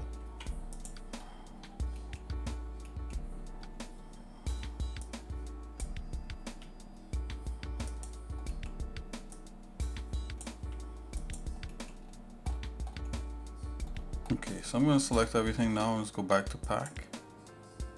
Alright, so it's packing it a little bit tighter.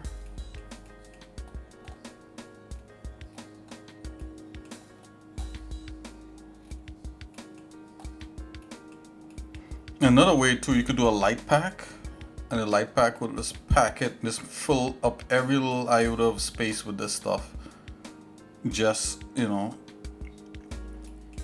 but I don't want to do that. I think this pack is pretty good, but it's still kind of lacking a little bit. Let's just leave it. Let's leave it like this, and let's see what we could do with the shader.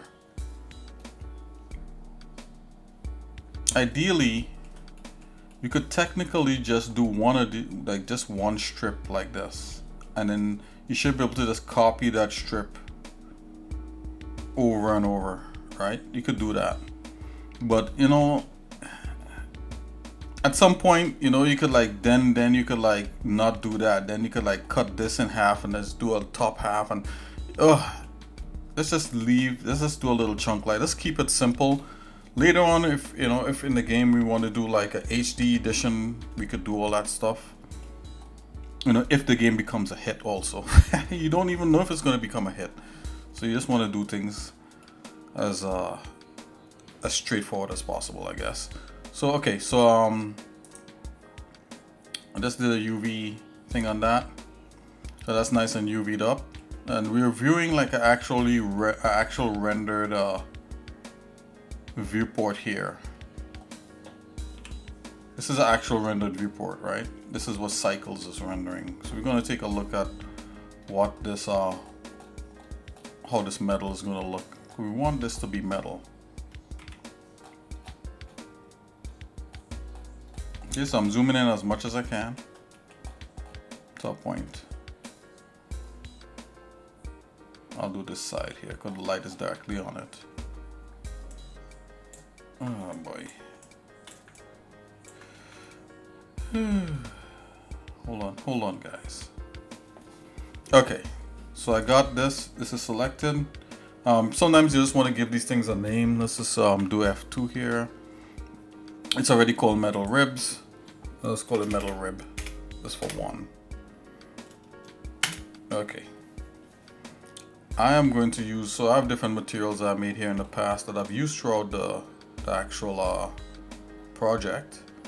So let's see which one we have. We have working material. We have like some rock stuff, some red rubber, painted raw metal, and then we have painted olive drab, and then we have metallic edge. So I want this to be kind of like a painted something. So let's see, painted raw metal. Let's see what that is. Let's see if I'm naming these things correctly. Whoa, that worked. Look at that. That looks good off the bat. Oh my gosh. You kidding me? We're keeping that one.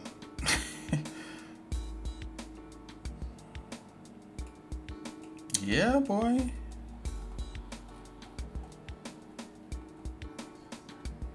Hey, keep it simple. I think that's cool. I mean, there's no real reason for this to really be kind of eroded on the side like that. And also, if there's anything, the weathering would happen from like rain falling down in, you know, that's where the real thing is probably going to happen. I'm going to make the this edge here. Wow, this really works. So what I'm going to do, I'm going to make this edge a little bit thinner. So in the end, it's really about the color and about as much, I think I tried to add like some dirt grunginess to it already. So let's see if we can make the one edges a little bit less. Oh, there you go. That's the one edges. Let's go back. There you go. Let's back away on that a bit. Yeah, that's not bad. Just having like an edge like that, because you know you want to give it some scale too. You know, you don't want like some huge, some huge, excuse me, some huge worn edges.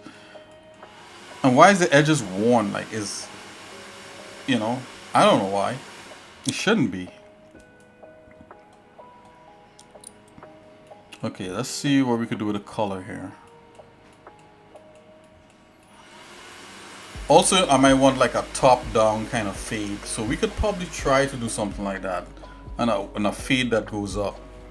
So maybe like if it's a painted structure like that, then what happened? I'm just making a story here. What happens, like rain and shine and everything falls, and it's more worn to the top. So we're gonna add to the shader a little bit. So let me squishy this up to the side here. You probably don't need to see the shader anymore. This side here anymore. Hold on. There you go. Just squeeze this up.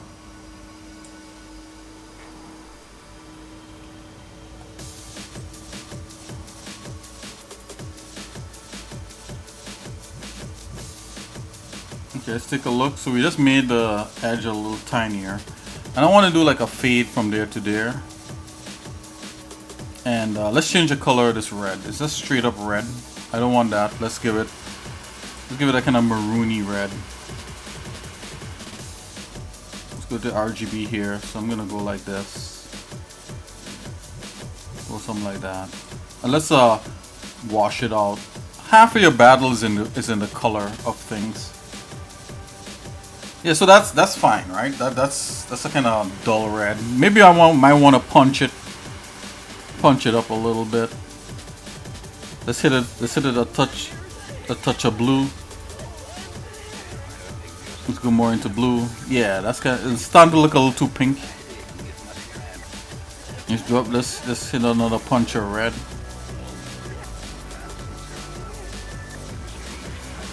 Okay, so it's a kind of bricky kind of red right here. That's all red.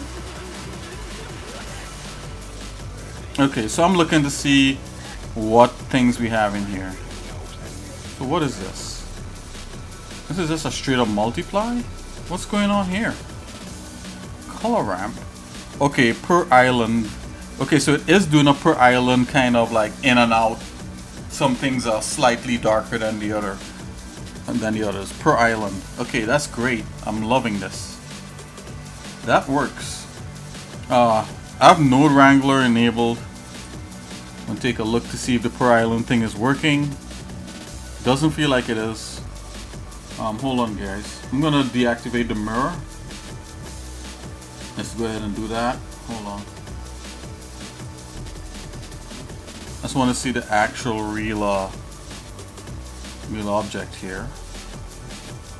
So this is supposed to be doing a per island thing, and I'm not really feeling that right now. Where's the per island? It's not really popping up. Hold on. So what okay. Let's see if we can get it to pop up. Really? Per island is not popping up, huh? Okay, I'm gonna get rid of this here. I'm gonna get rid of some of these little tags. Oh no, not like that. Oh, that like that. Okay, so it was doing something, but we just want to see. We want a better idea of what it's doing. So I'm gonna change this to like a straight up like red color here, and just go the opposite spectrum. So let's see if we can get a spectrum happening. Okay, so there's something in the middle. So this is, see where it's green right there? For some reason it's landing right there. I have to think about this. So it's per island.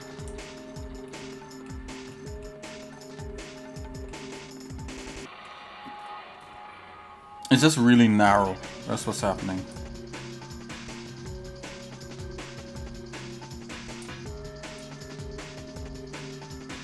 Wow, why isn't that? What's this near thing?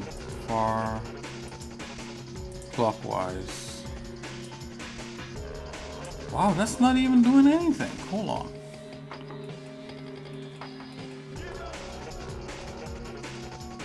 Let's do a position.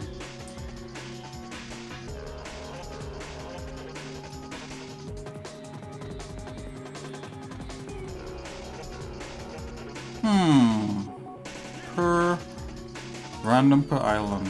Why isn't that working? Hey guys.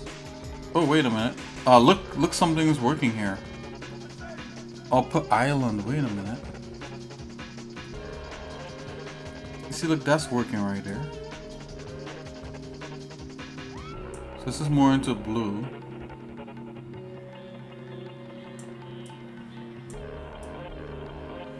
Oh.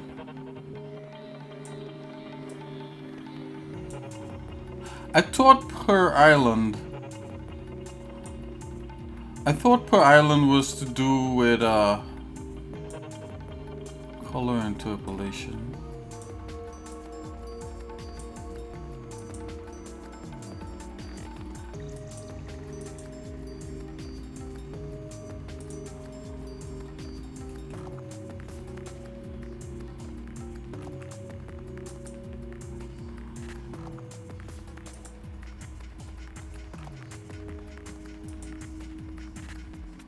Color ramp.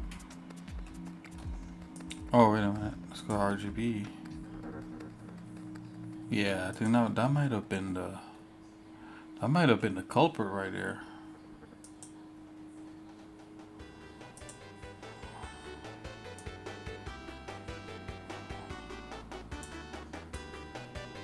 No, but still, isn't color per island supposed to be per face? Is that something different?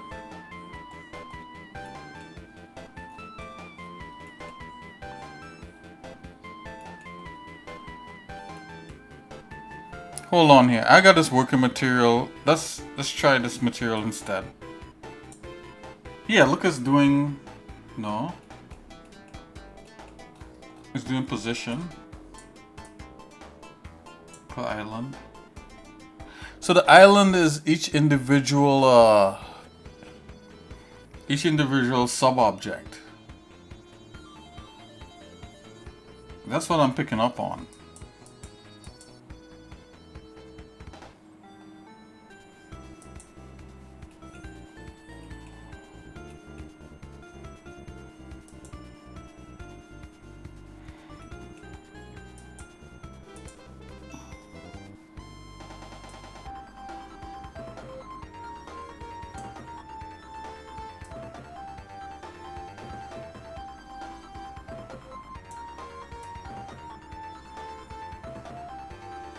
That's a real narrow band right there. I don't understand it.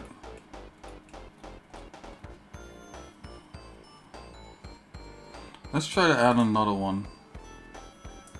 Let's see if we'll get yellow.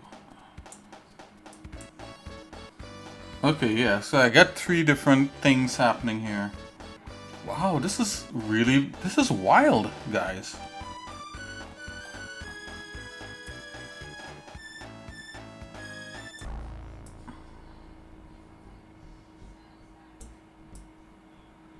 What?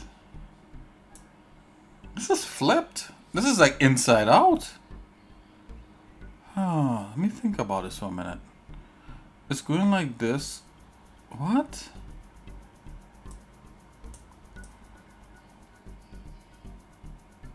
Look, I finally got 3 different things based upon this. What?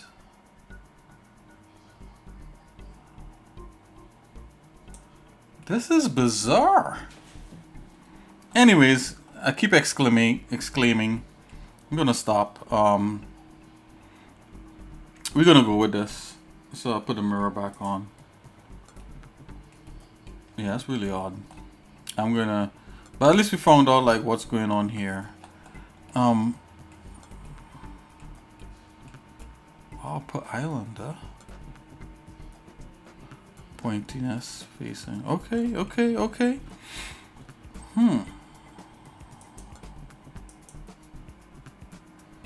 Let's yeah, cause these things are islands. Okay, so let's take all the red out.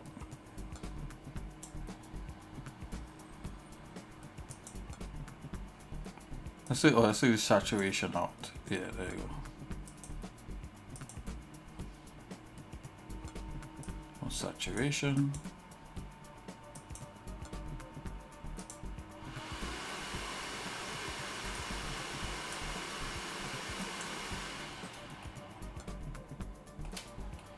I mean, I don't know if this really does anything though. Like, what's going on? Oh boy.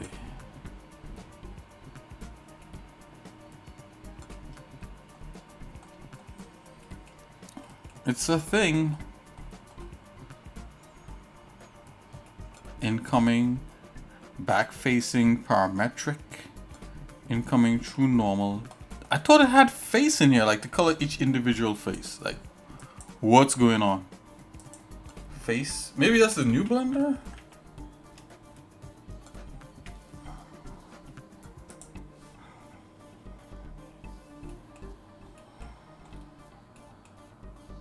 Maybe I'm asking too much of it. Wait a minute, hold on here, guys. I gotta look this up.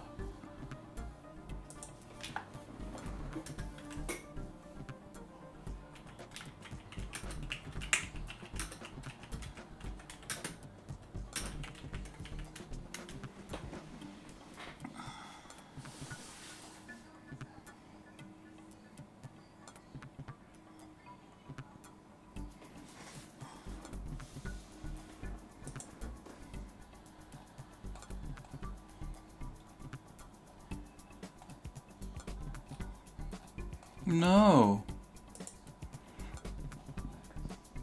Add a random color for faces.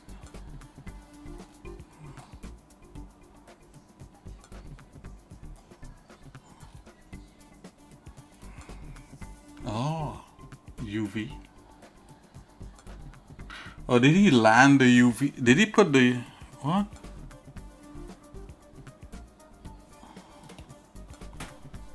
This is interesting. Look at this thing. Or did he do random? He random the UV? Light map. Oh, he light mapped everything. And then a UV. And separate everything along the X to Y. Right. Base. Based on far. Is this based on far? Hold on, guys.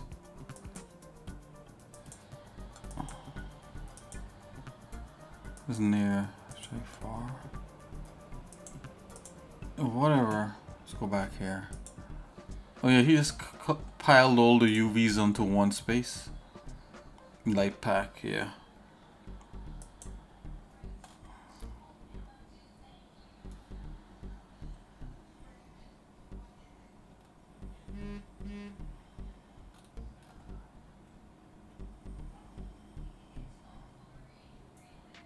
He did like a constant thing. Ooh, look at this one. Here's where geometry nodes. Oh, okay, so this guy's using geometry nodes. Okay, I seriously thought that was a thing in Blender where a shader, you just drop it and it does each face. Random color for each face of an object. Yeah, they're basically doing light packing. I can't deal with that. I mean, I guess what I could do, make a second set of UVs that is light packed. That's probably what I could do. But no, I don't want to go through all of that. No. We're good as is. Okay, this is cool enough. We're gonna roll with this. It's not the best, I have to admit.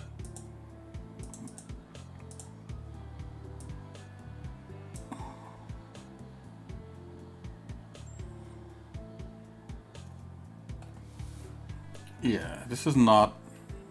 Yeah, this is barely doing anything though. I mean, you're just giving it like some stupid color. Ugh, guys.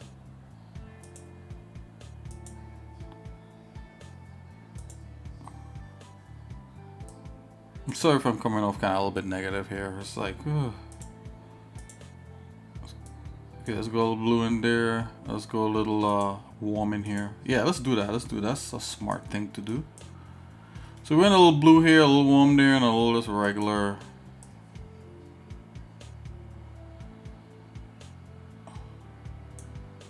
Regular is white here. Yeah, that's what we're doing. That's a ticket.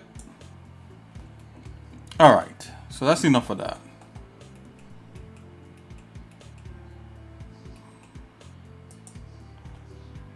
Okay, so it's given a slight variation. Nothing crazy. Mix. All right. Slight variation. Whew. Oh man. Okay. Let's add like some dirt on this. So I'm just gonna start from scratch. Here. Not from scratch. I'm gonna just add dirt on top of that. I'm just gonna come here. I'm just gonna go ahead. Why is this chugging?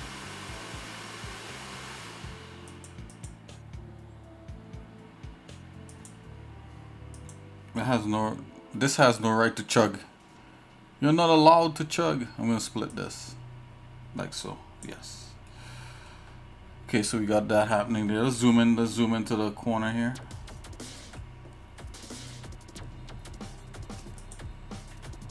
Let's go get a map. I'm gonna add a texture map, an image texture.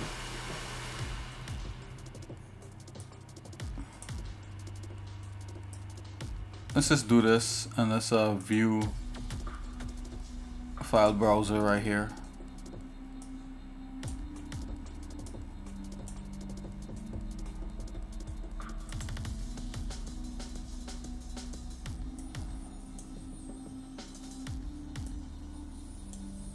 Maybe the metal there is not so shiny, but I'm gonna leave it alone for now. Let's go add assets.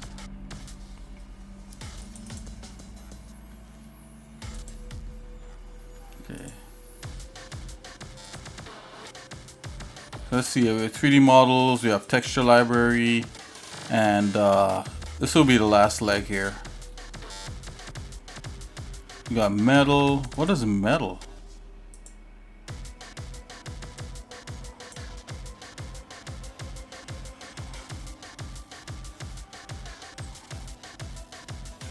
You know what? It would be nice to break up this kind of straight form right here.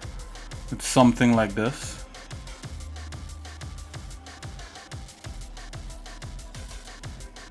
Yeah, probably something like this. This is what I want.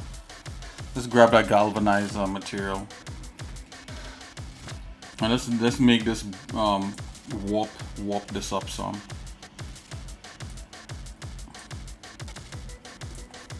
So I think this top part here is the paint. This is the worn paint. Yeah, this is the paint up here. This is a worn paint, and then this here has a oh, this is a bevel, so that the shader adds a bevel to the entire thing. That's great. That's great.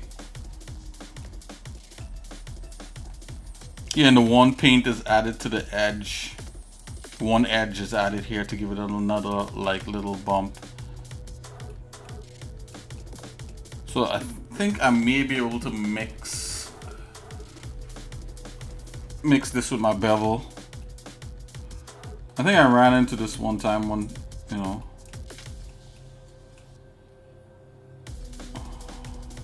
Oh, maybe no, that goes into this paint here. I don't want to do that. So I'm gonna stick this here, stick that here.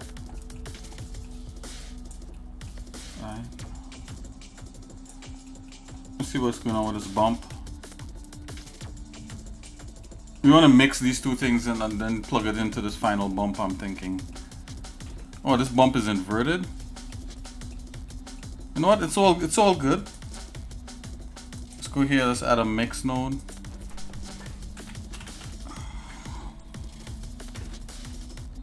Mix color, actually.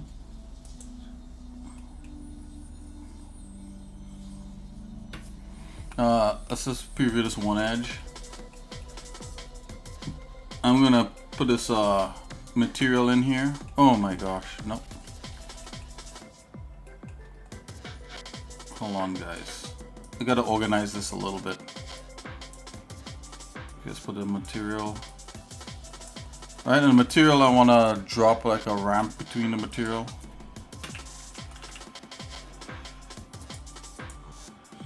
Put that in the color. Let's preview this.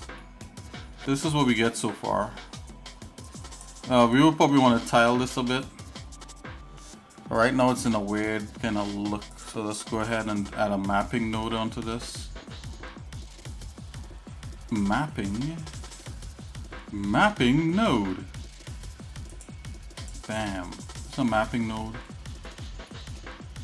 So we should be able to scale this because this is actually feeding off of the UV map.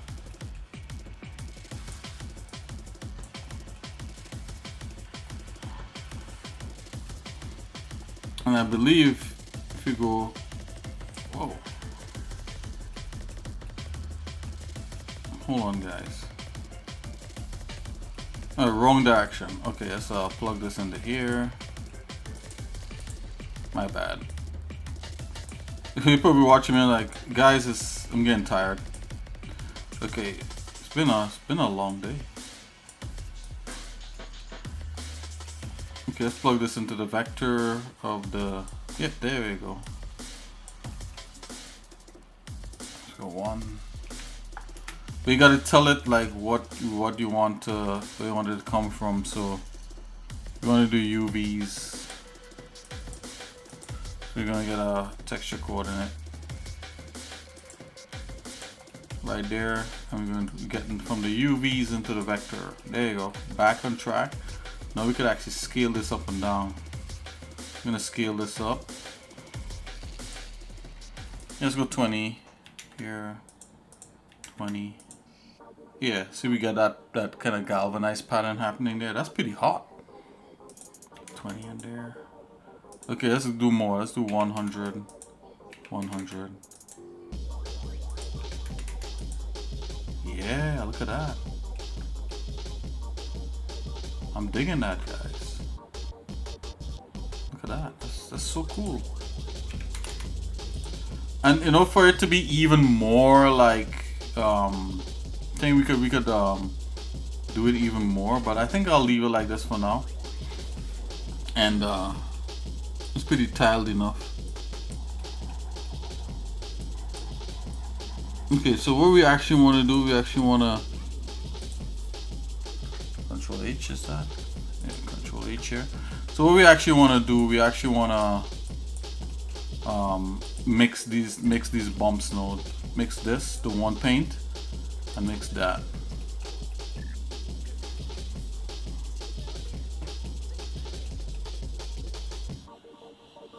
So unplug this into the mix node. Well, I'll plug the color ramp first. Let's take a look at this color ramp. We can make it a little more pronounced.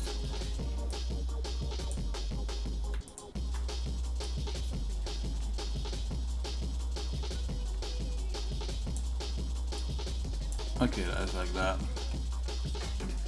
Let's plug the color ramp into here.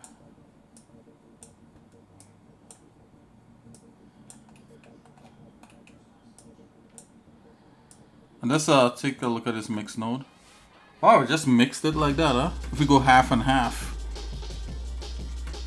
If you go all one way, it's like this. All the other way, it's like that. Let's just go all one way. Let's go all the other way and see the mix of this. Look, either like a screen or a multiply. Multiply is not bad. Multiply actually does a pretty bang up job. I'm not mad at it. Let's try screen. Screen does a good job too. But the whites are not quite white enough, you know. Let's try let's multiply again. Multiply again is not bad.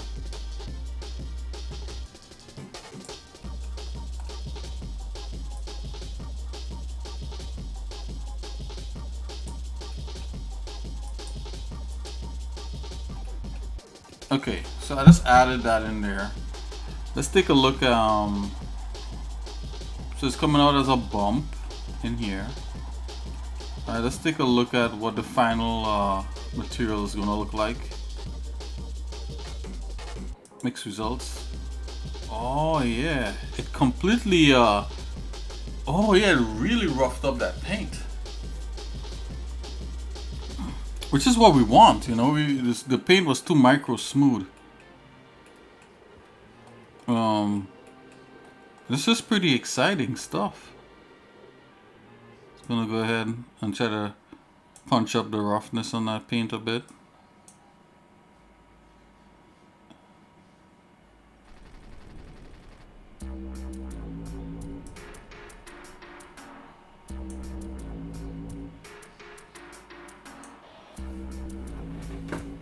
Not bad, not bad. So yeah, it roughed up the paint a bit.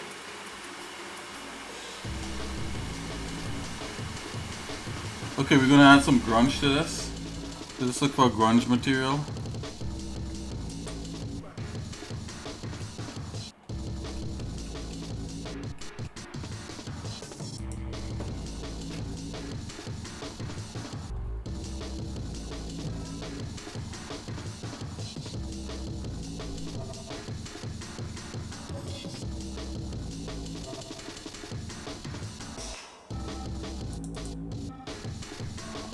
This is all texture brushes. They have like a kind of grunge to them. Let's use this one. Let's see what this does. Or we could use this one here, the grunge map. Let's just use the grunge map and stop screwing around, Nick. Let's go. It's late. Let's go. Okay, so we got that in there. And let's plug the UV maps and all that up in here.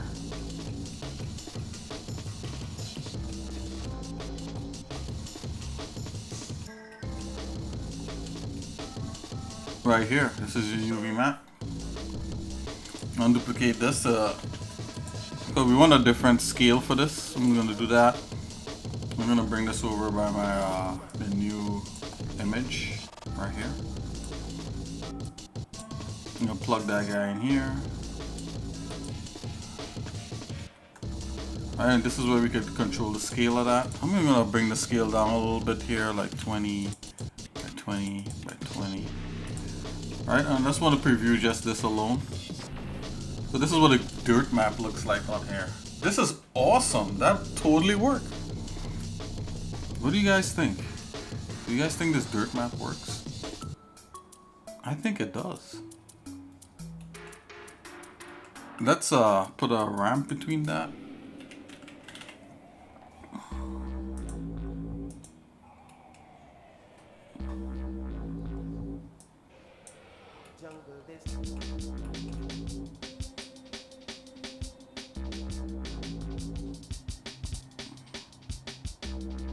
So the white is where the dirt is going to show up.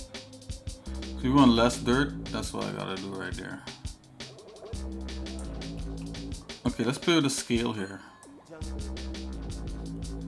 I think maybe it should be a little bit bigger, so I'm gonna go like 10 by 10 by 10.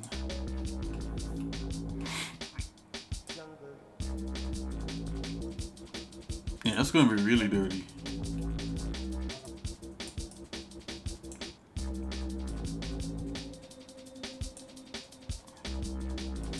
Let's do an ease on that.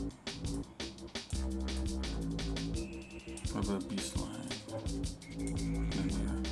Oh, so that's linear, this is B-spline? Okay, that works, B-spline works. Alright, so let's add a dirt to this. So I'm just gonna do something simple. I'm gonna come here, we're gonna try to add a shader, and it's just gonna be a regular old diffuse shader.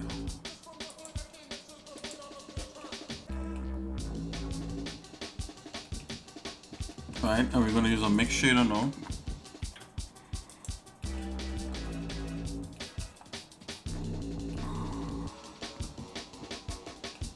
Okay, so I'm going to add this final shader into this mix shader right here. It's going to go into here. Right, and then the diffuse, I'm going to add that to here. And then what's going to make it change is that dirt map. So let's see what it looks like so far. And that's the diffuse, right? Diffuse is going to be the dirt, and the dirt is going to be this color.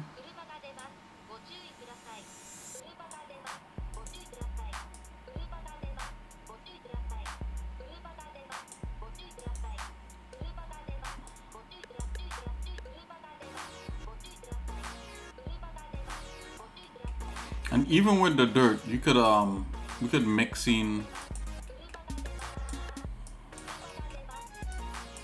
We can mix in what this is right here too,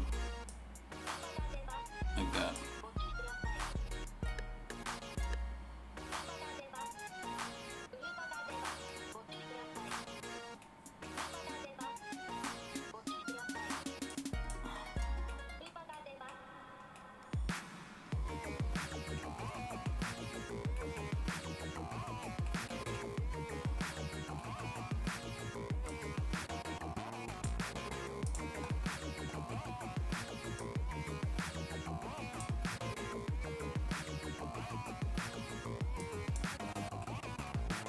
So mixed color.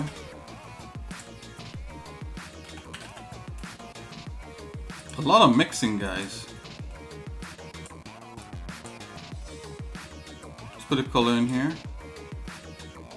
Right. The factor of the mixing is this. We're going to choose one color.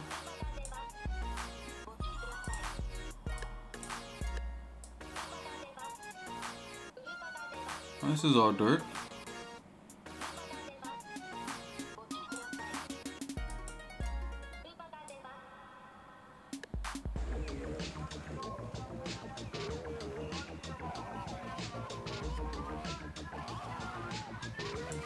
This could be like our dirt. We can always play with the colors later. And then the factor that's going to bring back in the thing would be this.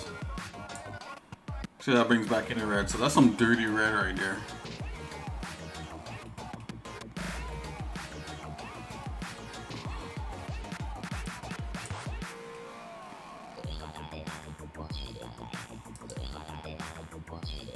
So the white is what you actually want to invert this. Let's invert that. So invert color. Let's put this right here. Okay, that's better.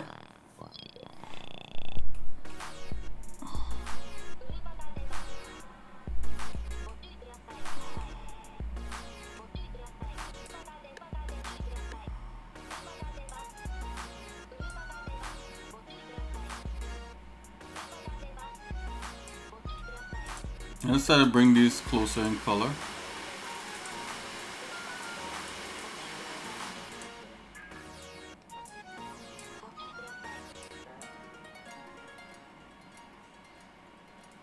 Something like that. So it's kind of dirty up the red.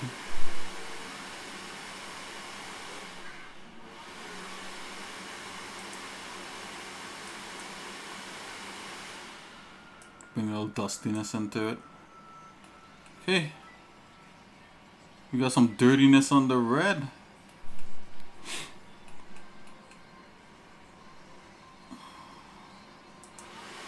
And maybe what it is it goes all the way white. And this goes all the way closer to the white. Oh, black. It goes all the way black. We're bringing this kind of a little bit closer, right? So it disappears. It's all red there. Let's notch this back up so we could kind of reveal the. I'm notching it up so we can reveal some dirt.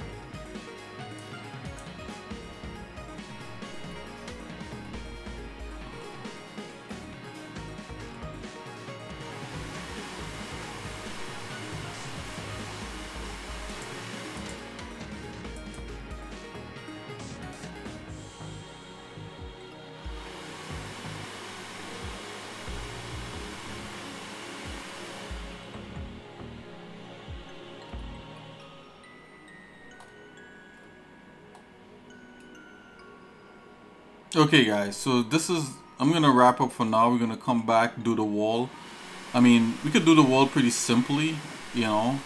But for now, let's leave well enough alone. I'm gonna do this also a little bit higher like that. Let's leave well enough alone. You know, we kind of get like a little grungy thing. It's not the best, right? There could be more controls to it, but you see like what we have to do with Blender in order to even get to this point. I think like maybe the metal underneath might be a little bit too metallic, a little too white.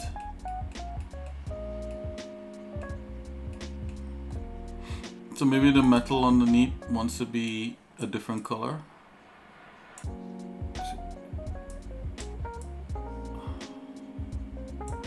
Maybe it wants to be a little rusted into kind of like an orangish kind of vibe, with less luster onto it. Metallic combined color.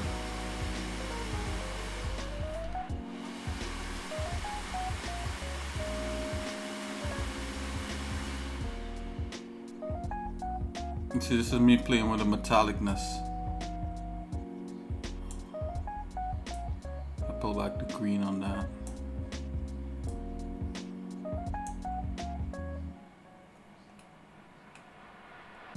Let's zoom into that.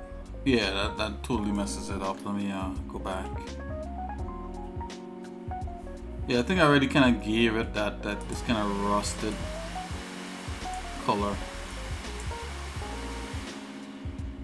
by doing that. Let's go back to white and see. Yeah, white. Yeah, white gives it. Yeah, white gives it that luster. So this is how I want to control the color of that. From here, let's go like into kind of rusty red.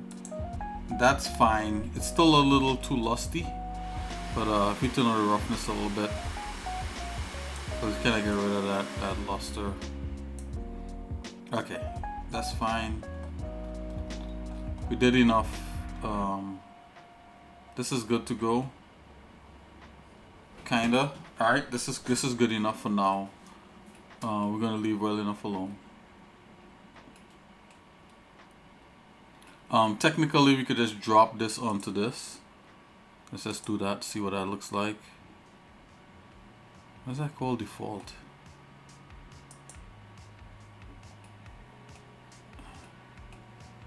Oh yeah, the thing about it wants to actually have this UV mapped. So like that, let's just do a quick smart, whatever it is. So everything just kind of reads better.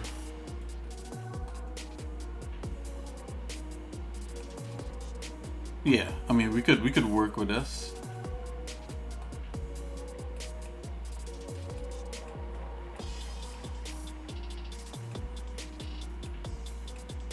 Okay, yeah. So there's some stuff that needs a lot of work. I would do this a lot differently, but I think for the sides it's fine. Let's just dump that out of here. Okay. This is good. This is good enough to go for the sides, that is.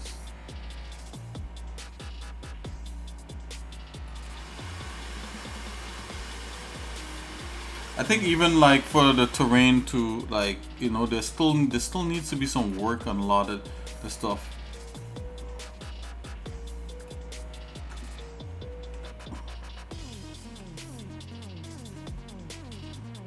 I think that's why the new Blender, they're doing things a little bit different, because they want the textures to be, the materials to be a lot more physically based. So it's a little easier to achieve your desired results on there. But for now, this is cool. Just gonna take a quick peek at this.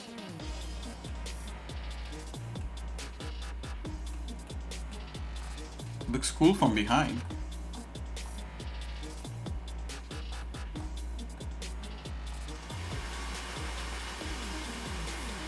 Maybe the gloss, maybe the paint is a little too glossy, maybe.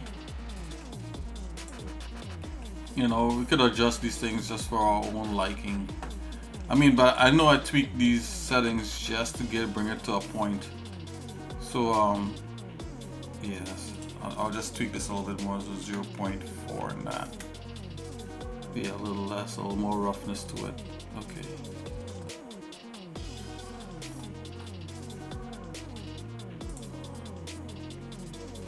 Okay, so we continue to work on this.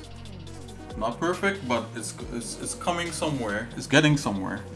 Alright guys, so I'll see you guys in a little bit. God bless. You know, we'll continue texturing this thing out, God willing, tomorrow. And I just want to thank everybody for stopping by, saying hello, and sharing with sharing music, sharing tips and tricks, sharing projects. It's a lot of fun. Alright guys, take it easy.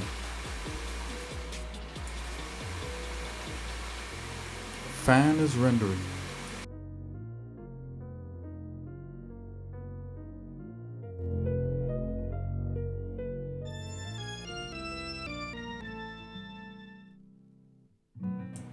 Have a good night.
Today, it falls to a dedicated group of heroes to face the chaos, protect our homes, and fight for our very survival.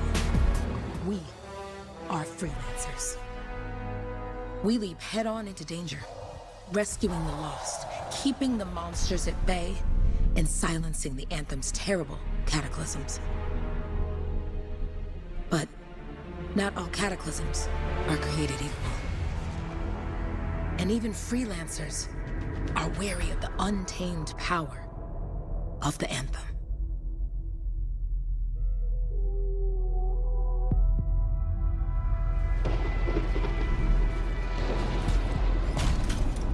This is it. Close as we get with the Striders. Agreed. Looks like we fly from here. Alec, you hear that? Yep. All teams, get ciphers to their amplifiers. Let's go!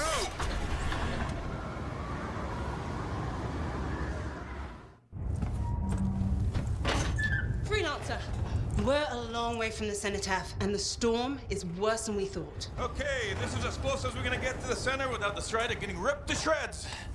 Let's go, freelancers. Suit up! How crazy will this get? No idea. Never tried to shut down a cataclysm this big. Oh, steady, Faye. None of us come out of this alive without our cipher. Stay safe out there. Remember, we're a team. I'm right there with you.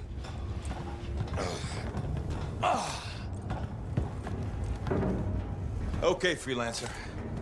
You might be new, but you won't be here for the show promise. Hey, Alec, what's up? Waiting for it to die down out there? Let's go! Thought you could use a head start. See you at the cenotaph. We're heading out. Okay, everyone. Let's stop this cataclysm from growing. From killing everything. I don't know, Alec. Haven't seen anything like this before. Look, everyone. I won't be here if I thought this storm could beat me, right? Heart of Rage is no different than the hundreds of other Shaper ruins we've dealt with. It's just bigger. This is what we do.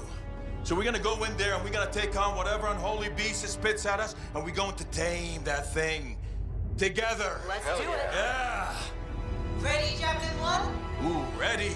Strong along, stronger together.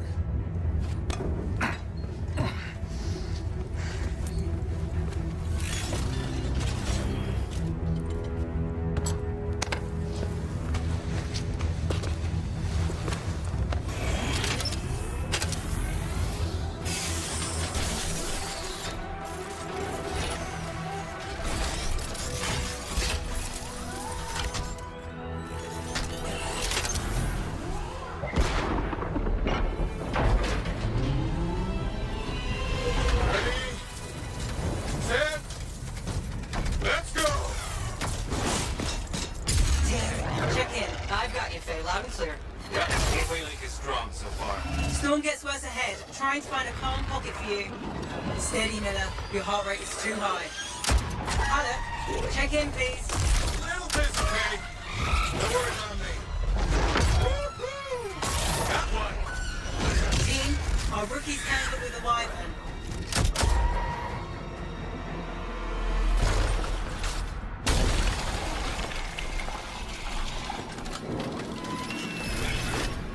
Freelancer, thank goodness you survived, but your Javelin needs a restart.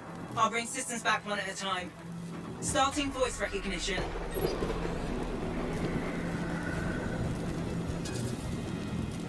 Bay?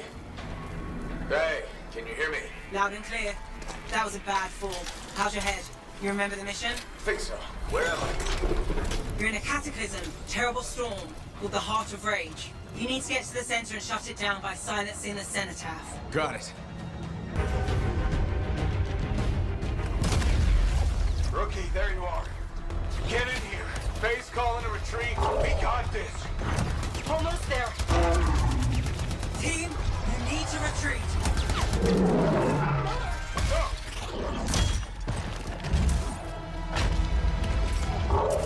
Not good. He's gone. I'm sorry. This thing is going down. Come on. There! No!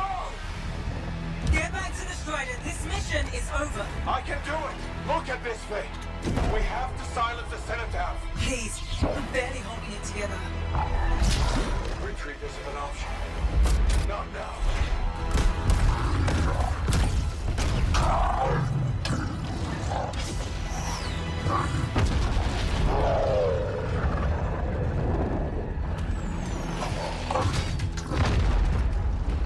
We got this bastard. We have to get out of here. No.